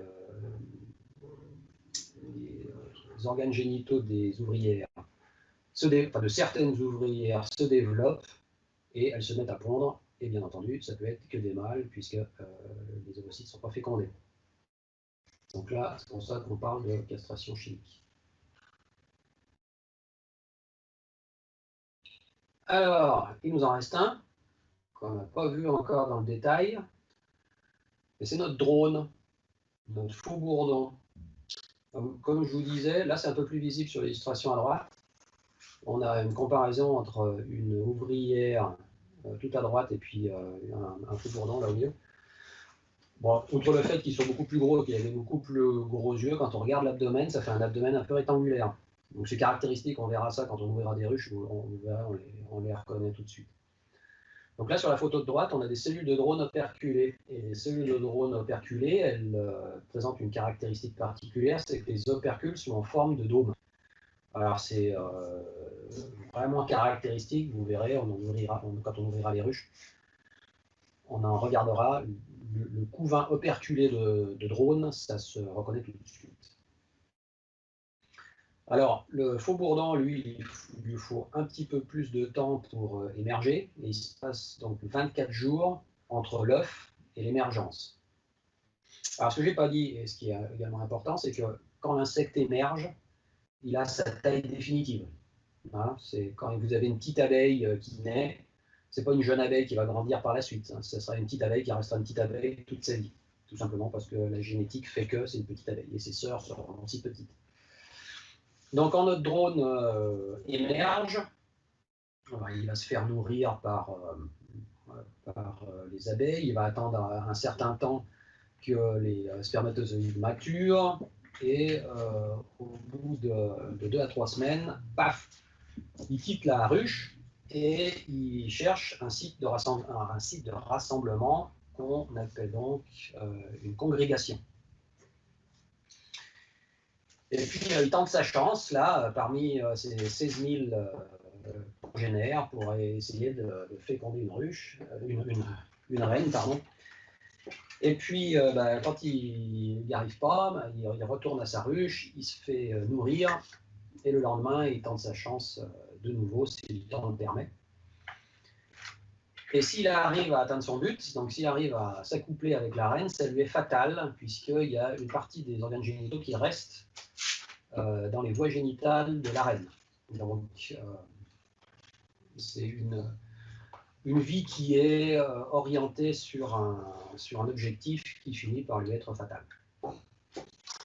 Donc il ne veut pas se nourrir seul, ce pauvre faux bourdon, et quand l'automne arrive, les abeilles elles en arrivent à la conclusion logique qu'elles n'ont absolument plus besoin de drones puisque la saison est terminée, et dans ce cas-là, elles leur interdisent l'entrée des ruches, Et même, elle flanque dehors, manu militari, les drones qui sont présents à l'intérieur. Alors, c'est ce qu'on appelait avant, il me semble qu'on appelait avant le massacre des drones ou un truc comme ça. Donc, les abeilles ne tuent pas les drones, hein, c'est pas comme ça que ça se passe. Simplement, elles les mettent dehors et ils meurent de faim à l'extérieur parce qu'ils ne peuvent pas se nourrir tout seuls. Alors, les faux bourdons ont probablement également des fonctions secondaires, outre le fait qu'ils sont là pour féconder les reines. Ils jouent un rôle dans la régulation thermique de la ruche. Hein, avec leur corps, ils forment une certaine épaisseur pour influencer sur la température de la ruche. Mais bon, il y a aussi beaucoup d'inconnus là qui restent. S'il a plein d'autres fonctions, on ne les connaît pas encore.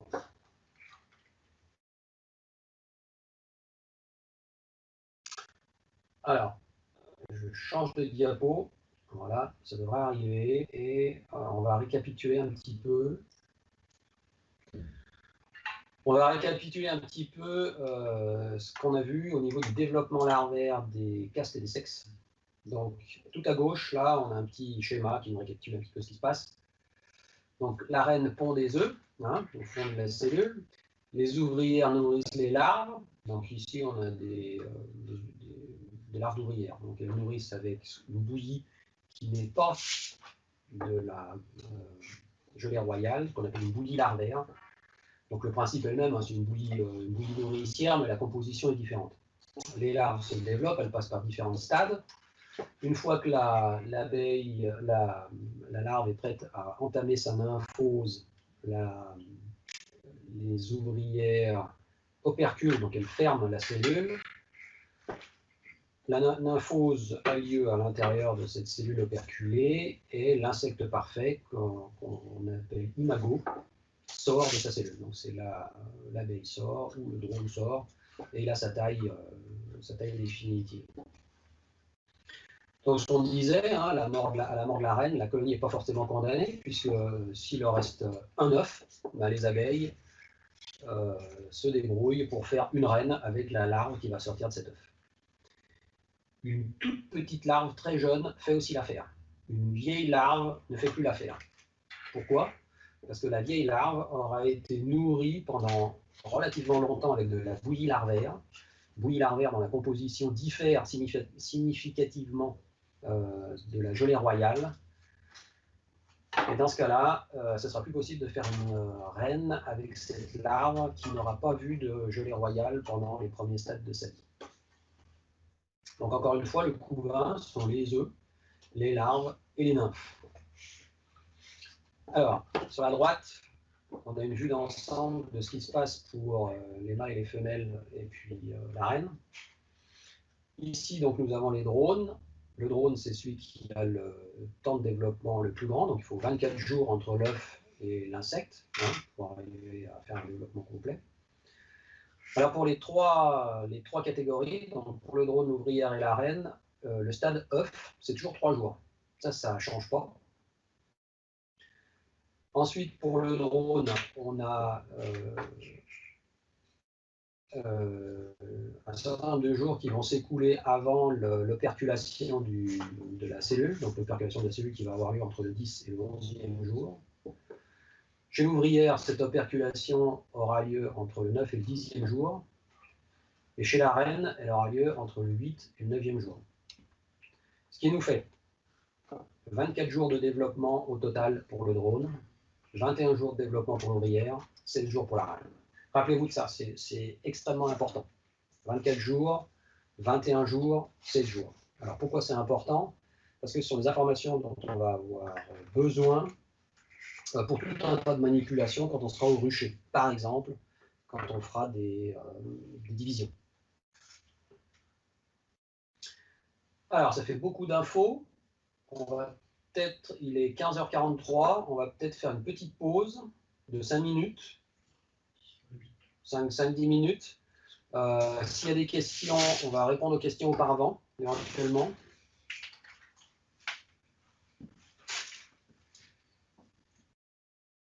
Monsieur, Madame Blanc. Monsieur et Madame Blancard. Vous avez la parole, allez-y.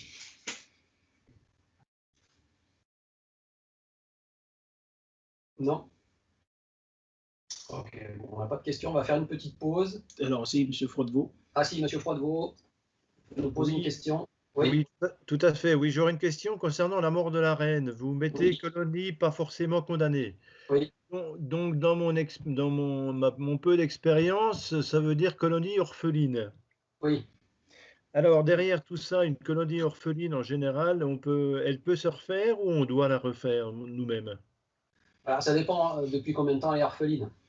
Ok, Si elle est orpheline depuis 3 semaines, il va falloir réintroduire une cellule royale, par exemple. Si elle est orpheline depuis 3 heures, elles vont réussir à refaire une reine toute seule. alors, que fait-on en cas, comment reconnaît-on une orpheline, déjà d'une part, et comment procéder rapidement, quoi, je dirais. Alors, quand la colonie est orpheline, on dit qu'elle chante. Ça, vous le voyez, quand vous ouvrez la ruche, il y a un espèce de frottissement caractéristique et les abeilles ont tendance à courir un peu dans tous les sens. Vous voyez que la colonie est désorganisée. Donc, la colonie est désorganisée parce que la source des phéromones a disparu. D'accord. Et voilà, donc ça se reconnaît assez facilement. Et donc, quand vous voyez ça, le premier réflexe, ça doit être de chercher la reine, hein, pour être sûr que c'est orphelin. Et si après un examen approfondi, vous ne trouvez pas la reine, la conclusion qui s'impose, c'est que la colonie est orpheline. Donc, à partir de ce moment-là, vous allez chercher des œufs ou des toutes petites larves. Et si vous n'en trouvez pas, il va falloir réintroduire une cellule royale, bien sûr. Ok. Ou une reine en ponte. D'accord. Très bien.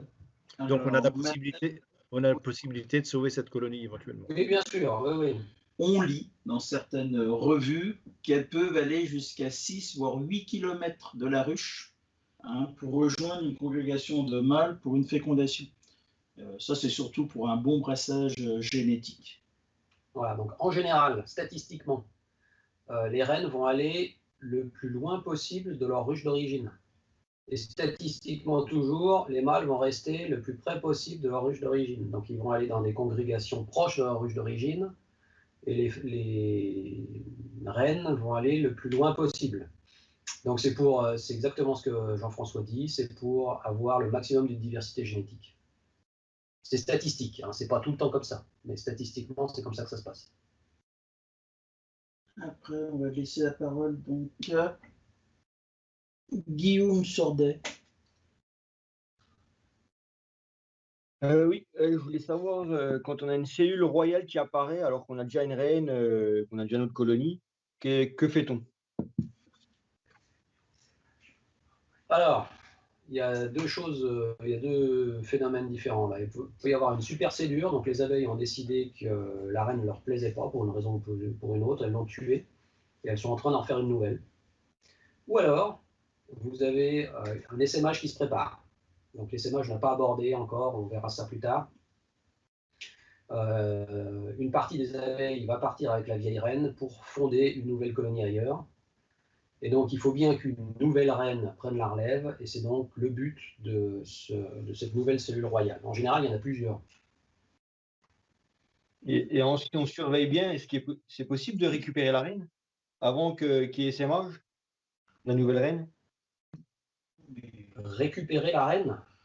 Qui est en train de naître, quoi. Ah, qui va naître, la nouvelle reine qui va naître, l'enlever avant qu'elle naisse pour laisser que l'ancienne. Voilà. Ouais, dans quel but? De récupérer la reine et de la remettre dans une autre, de refaire une autruche, quoi. Dans une autruche. Oui. Pour remplacer une vieille reine, par exemple.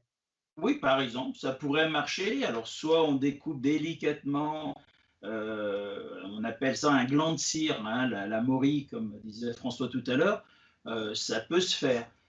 Ceux qui ne maîtrisent pas le greffage et ainsi de suite, on peut prendre voilà, un couteau qui coupe bien, ce qui va mieux, c'est encore un cutter, hein, tout neuf, découper un petit morceau du cadre avec la cellule qui est en cours d'élevage, hein, la reine. Alors peut-être, ça peut être 24 heures avant l'émergence de la reine, comme une semaine avant, et l'installer dans une colonie orpheline. Elles vont continuer à l'élever jusqu'à ce que la reine éclose. voilà. Mais généralement, quand on fait ça, quand on introduit des cellules, on essaye d'amener du sang neuf et du sang intéressant pour pratiquer une bonne apiculture. Hein, donc de l'abeille douce, de l'abeille qui tient le cadre, de l'abeille qui produit, qui est agréable à travailler, mais qui aussi, le but de l'apiculteur, c'est de faire du miel, donc qui est productrice de miel. Hein, alors que des fois, si on prend des filles, il y a toujours un caractère dominant qui revient au bout de 3-4 générations, hein, c'est l'agressivité, bien souvent. Okay. Alors ça fait des abeilles dociles, résistantes, tout ce qu'on veut, mais un petit peu agressives. D'accord. D'accord. Merci. Là, après, il y a Denise, donc ça continue, hein, c'est combien de fois la reine sort pour faire son vol de fécondation? Y a-t-il plusieurs races de mâles dans une congrégation? C'est très intéressant cette question. Alors, François l'a dit tout à l'heure, alors on va tourner dans l'autre sens, c'est qu'une bonne fécondation pour une reine, ça serait 2 à 3 vols de fécondation. Si les conditions climatiques sont favorables, et dans une durée de temps réduite. Ça veut dire que ce n'est pas 3 vols sur 3 semaines. Elle naît, 2-3 jours après, les ovaires sont matures, elle peut sortir se faire féconder, et il va falloir que les vols de fécondation se produisent quelques jours de suite. Ça veut dire, elle sort la première fois le lundi, la fécondation se passe bien par plusieurs mâles, elle rentre, le lendemain il pleut, le surlendemain il pleut pendant une semaine, elle ne ressortira plus. Parce que les ovaires vont vraiment se mettre à pondre à ce moment-là, et donc elle sera mal fécondée. Alors, elle va pondre, nous, on ne va pas s'en rendre compte, et quelques semaines ou quelques mois plus tard, vous n'allez pas comprendre, votre reine va se faire tuer, et on va parler ça de supercédure, c'est-à-dire qu'elles ne se contentent pas, elles savent que c'est une reine qui ne va pas durer dans le temps, et elles la suppriment, et elles relèvent une reine. D'accord? Donc, le mieux, c'est qu'elle sorte au moins 2 à 3 jours de suite, pour avoir une bonne fécondation, et qu'entre 8 et 10 jours après sa fécondation, la ponte commence. Et après, la question, plusieurs races de mâles dans une congrégation, vu que ça vient de... on ne maîtrise pas, les bourdons vont venir de toutes parts, automatiquement, tous les ruchers avoisinants vont fournir des bourdons pour ce regroupement. Et il y aura un brassage, hein, donc ce sera dans l'intérêt. Alors, on reste aussi prudent. On a vu aussi dans des littératures qu'en disant que c'est toujours le capital génétique le moins représenté qui a le plaisir de féconder les reines en premier. Alors, c'est pas prouvé, mais c'est vrai que c'est très difficile de maintenir une lignée à un endroit, faire une concentration d'une seule race. Il y a toujours des intrus là au milieu qui vont venir. Et c'est vrai que quand on fait des fécondations naturelles dans des ruchers de fécondation, on s'aperçoit qu'il y a toujours 10 ou 20%, si vous êtes en frère Adam, donc en buckfast, hein, donc une abeille plutôt jaune, vous avez toujours 10 ou 20% d'abeilles plus foncées dans une colonie. Alors ça a été, pour la petite histoire, ça a été regardé une fois dans le détail, et on s'est aperçu que ce qui se passait dans les congrégations, c'est que toutes les ruches, toutes les colonies de la région étaient représentées dans une congrégation de manière équivalente.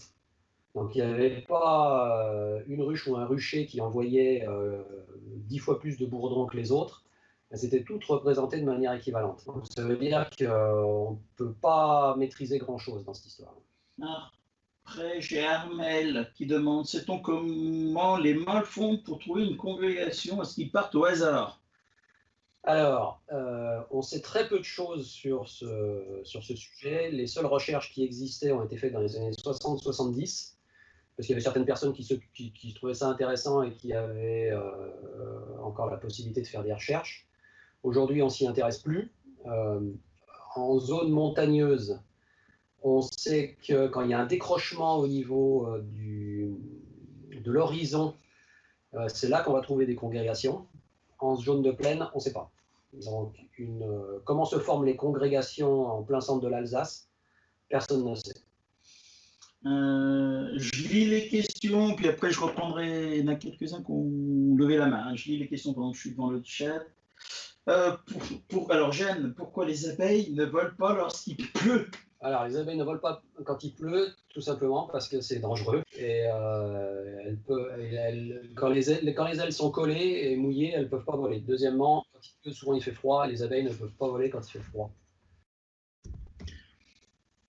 Voilà. Après, je continue. Stéphane, plusieurs types d'abeilles dans une ruche, car différents mâles à la fécondation. Par contre, un seul type de mâle dans la ruche, et je ne vois pas la suite, car vient de la reine uniquement. D'accord, donc il est en train de dire, alors, je relis, plusieurs types d'abeilles dans une ruche, car différents mâles à la fécondation. Point d'interrogation. Par contre, un seul type de mâle dans la ruche, car vient de la reine. Oui, voilà. Exactement. Hein, donc les abeilles, ben, vous avez compris, hein, il a parlé de diploïdes, hein, donc c'est un mélange génétique entre le père et la mère. Donc la mère c'est la reine, le père c'est donc qui l'ont fécondé. Automatiquement, si on dit il y a eu 15 bourdons jaunes et puis 10 noirs qui ont fécondé la reine, et ben en fonction des spermatozoïdes utilisés pour féconder les reines, vous aurez des abeilles plus ou moins foncées. Après, par contre, vous avez bien compris que c'est N chromosomes pour le mâle. Donc le mâle, il a uniquement les chromosomes de sa mère. Si la mère est pure, oui, vous aurez uniquement des bourdons de la même couleur que la reine. Mais par contre, si votre reine est déjà une reine plus ou moins mélangée, quand la division cellulaire va se faire pour faire sa truc, elle peut aussi faire des bourdons noirs et des bourdons jaunes. Donc, uniquement par contre, voilà, un seul type de mâle, à condition d'être en lignée pure. Après, ok, merci. Alors, on va peut-être donner la main. Il y avait Eric qui peut prendre peut-être la parole. Eric, oui, moi, c'était juste une précision pour reconnaître les cellules royales, en fait. Alors, les cellules tu peux peut-être royales. revenir sur la diapositive. Oui, les cellules royales, c'est très simple. Ça ressemble à des morilles qui regardent vers le bas. Alors, je vous remets la diapo. C'est la photo du milieu sur la diapo? Voilà, c'est la photo du milieu. Alors, c'est très caractéristique, on en verra quand on ouvrira des ruches. Vous ne pouvez pas vous tromper là. Donc, celle-ci, elle n'est pas operculée. Donc, vous avez compris, celle-là, elle doit être au 6-7e jour. Hein. L'operculation est au 8e jour pour une cellule royale. Donc, la diapo, la photo du milieu sur ce diapo, voilà. Hein, vous voyez, l'extrémité n'est encore pas operculée. Hein. J'ai l'impression qu'elle elle est encore percée au bout. Donc, elle n'est pas fermée, on est au 8e jour, et après, elle va être operculée, mais toujours la tête en bas. Hein. Contrairement à du couvain de bourdon, si tu veux venir la diapo d'après, François. Le couvain de bourdon, voilà, il est comme un couvain d'ouvrière, la seule chose, il cloque, vous voyez, il ressort du cadre. Et puis, tu avais une photo de couvain d'ouvrière. Ça, c'est des pavés, donc c'est très plat. Voilà, c'est... Et le couvain d'ouvrière, non. Normalement, on devrait l'avoir. Il va arriver. La tête. Tu y es, toi? Non, faut que je le remette. Bon, pendant ce temps, si vous voyez toujours, moi, je suis toujours sur la photo du faux bourdon. Ouais. Hop, tu relances. Relancer, et ça va aller. Ça va arriver. Voilà. Voilà, et l'ouvrière, c'est plat, contrairement au couvain de bourdon qu'on a vu il y a 2 secondes. Vous voyez, il est au même niveau que l'alvéole, on va dire, hein, que la construction du cadre. Il ne va pas dépasser, pour ceux qui ont déjà vu des cadres avec le miel, tout ça, il va être à la même hauteur qu'un cadre de miel, hein, que l'opercule de miel. Contrairement, si on revient un petit coup sur celui de bourdon, si on les fait suivre, je te fais un peu courir de diapo en diapo, François, mais... D'accord, merci. Non, mais je vois la différence entre. Voilà, ça cloque. Voilà, vous voyez, là, on voit qu'on va dire qu'ils vont dépasser de 2-3 mm de l'alvéole. D'accord. Donc, l'ouvrière, c'est vraiment plat, la même épaisseur que le cadre. Le bourdon, il va être plus gros en diamètre et il va cloquer. Hein, on parle de cloque un petit peu. Et puis, une cellule de reine, et là, plus rien à voir. La tête en bas, surtout, c'est verticalement et pas horizontalement. Hein. C'est vertical. Généralement, sur le contour du cadre, quand c'est un élevage naturel, ça veut dire à la veille d'un essaimage, Et vous pouvez trouver des cellules au centre du cadre, mais là, on va plus parler d'un élevage de sauvetage. Ça veut dire que la reine, vous l'avez écrasée, elle est morte accidentellement, de vieillesse ou voilà, de malformation.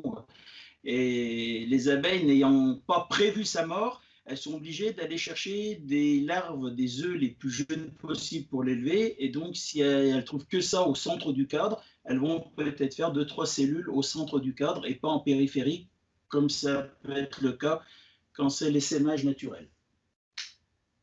D'accord. Mais en fait, par prudence, ils n'élèvent pas de cellules royales en permanence. Ah non, non, non, non. En règle générale, les cellules royales, elles vont être au moment de l'essaimage ou d'un accident de la reine. D'accord? Mais ça va arriver, je veux dire, si c'est l'essaimage, ça arrive une fois dans l'année et terminé. La jeune reine reprend la suite derrière et vous êtes reparti pour un an. Si vous avez écrasé la reine, bon, ben, ça provoque un élevage royal. Elles vont faire quelques reines pour être sûr d'en avoir au moins une de bonne. Et puis à l'éclosion de la première, ben, c'est parti et on n'en parle plus. Des ouvrières, vous en aurez quasiment 10 à 11 mots dans l'année sur 12, hein, du couvain d'ouvrières. Du bourdon, vous allez en avoir comme, je ne sais pas si François insistait tout à l'heure, mais on va dire les premiers élevages de bourdon, vous allez les avoir entre le 5 avril et le 20 avril, hein, jusqu'à, elles vont les mettre dehors au mois d'août, mais on va dire que le couvain de bourdon va s'arrêter au mois de juillet, début août, suivant les colonies. Et puis l'élevage de reines, elles en font vraiment quand elles en ont besoin, quand elles ont un but, d'accord? D'accord, très bien, merci. Donc, bon, Marie-Pierre ajoutait juste qu'on peut regarder sur Internet des belles photos de cellules royales. Les images sont très belles, très claires. Donc, merci. Donc là, c'était Eric, hein, je crois. Il y a Marie-Claire. Marie-Claire? Oui, Marie-Claire. Oui, bonjour. Bonjour. Alors, Bonjour. ma question, c'est par rapport donc au vol de fécondation. On est bien d'accord que la reine se fait féconder par X drones et que du coup, ça peut complètement transformer en fait la colonie. Et je parle par rapport aux sous-espèces.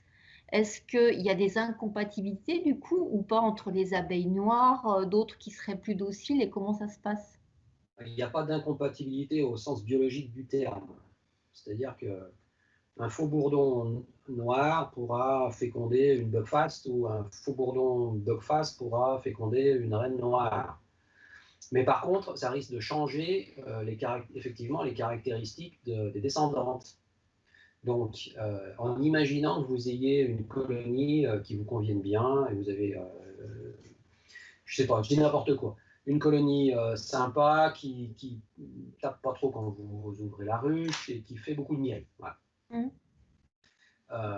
Vous allez dire, bon bah d'accord, je vais faire plein de filles avec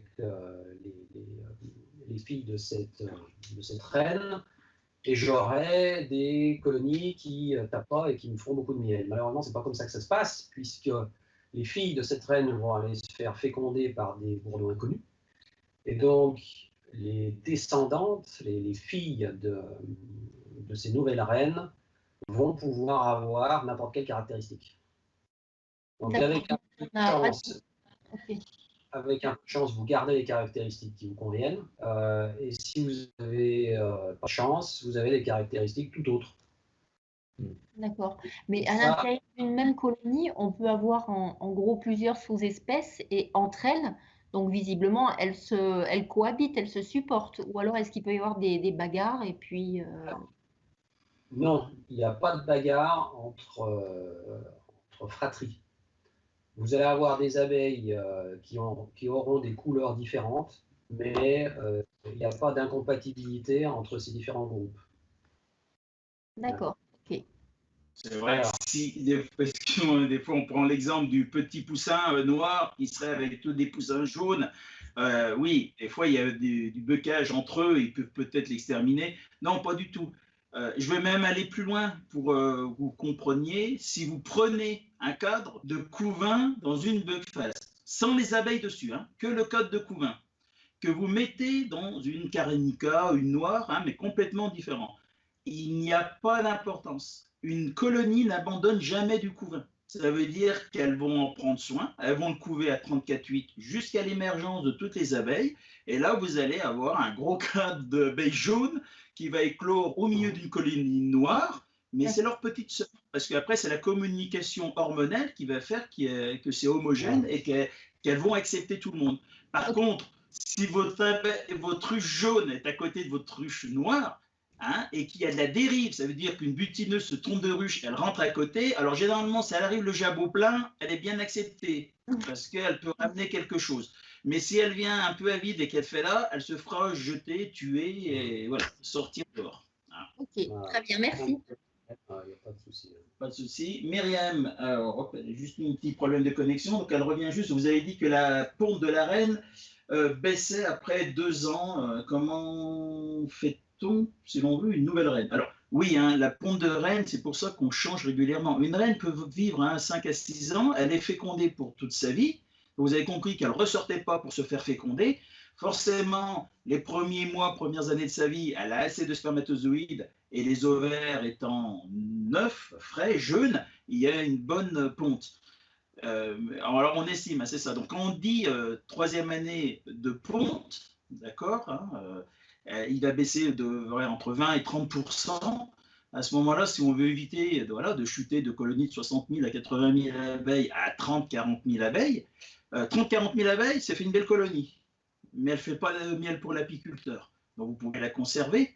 Mais voilà, vous avez une pièce qui est pleine, vous avez des abeilles pour polliniser le jardin, mais vous n'aurez pas de produits à récolter, hein, sur cette ruche. À ce moment-là, premier cas, vous vous contentez de supprimer cette reine et vous laissez faire la nature. Ça sera abordé dans les cours pratiques. Et elles vont rélever une reine, parce qu'elles vont se sentir dès le lendemain. En fait, la phéromone de reine se dissipe au bout de 6 à 12 heures. Ça veut dire 6 heures après avoir supprimé une reine, elles savent qu'elles sont orphelines. Et là, il va y avoir un élevage royal, hein, qui va être mis en route. Et si tout va bien, 15 jours après, 16 jours après, une reine va naître, 2-3 jours après, elle va se faire féconder, et 10 jours après, vous avez les premiers œufs de votre fille, de la nouvelle reine. Par contre, ça doit être Myriam en plus qui revient, donc je ne sais pas si c'est pour elle qu'en plus on répondait à cette question. Donc comme ça, donc Myriam, si elle revient, si elle nous entend, donc je disais juste, voilà, on peut supprimer la reine, elles en relèvent une. Ou vous anticipez, ça veut dire vous voyez que votre reine, elle a pris de l'âge, et là, vous commandez une reine déjà fécondée, et là, vous n'avez pas la perte de temps des 15 jours d'élevage, puis des 10 jours de mise en ponte. Vous supprimez la reine un lundi, le mardi, mercredi, vous avez acheté une reine dans le commerce et vous introduisez, alors c'est un peu plus délicat, mais vous introduisez une nouvelle reine qui a toutes les propriétés, les caractéristiques que vous recherchez, et on l'introduit et elle remplace l'ancienne reine. Et là, ça ne gêne pas, ça revient un peu à la question tout à l'heure, si dans une même ruche, elle pouvait se battre. Non, parce que ça sera difficile d'introduire la reine, on y arrive, hein, il y a des bonnes méthodes pour avoir 100% de réussite. Et puis les filles de cette reine, quand elles vont éclore, elles n'ont rien à voir avec les ouvrières qui les ont élevées, mais elles vont très bien les accepter. Et vous avez changé de votre reine et vous êtes reparti pour 2-3 années.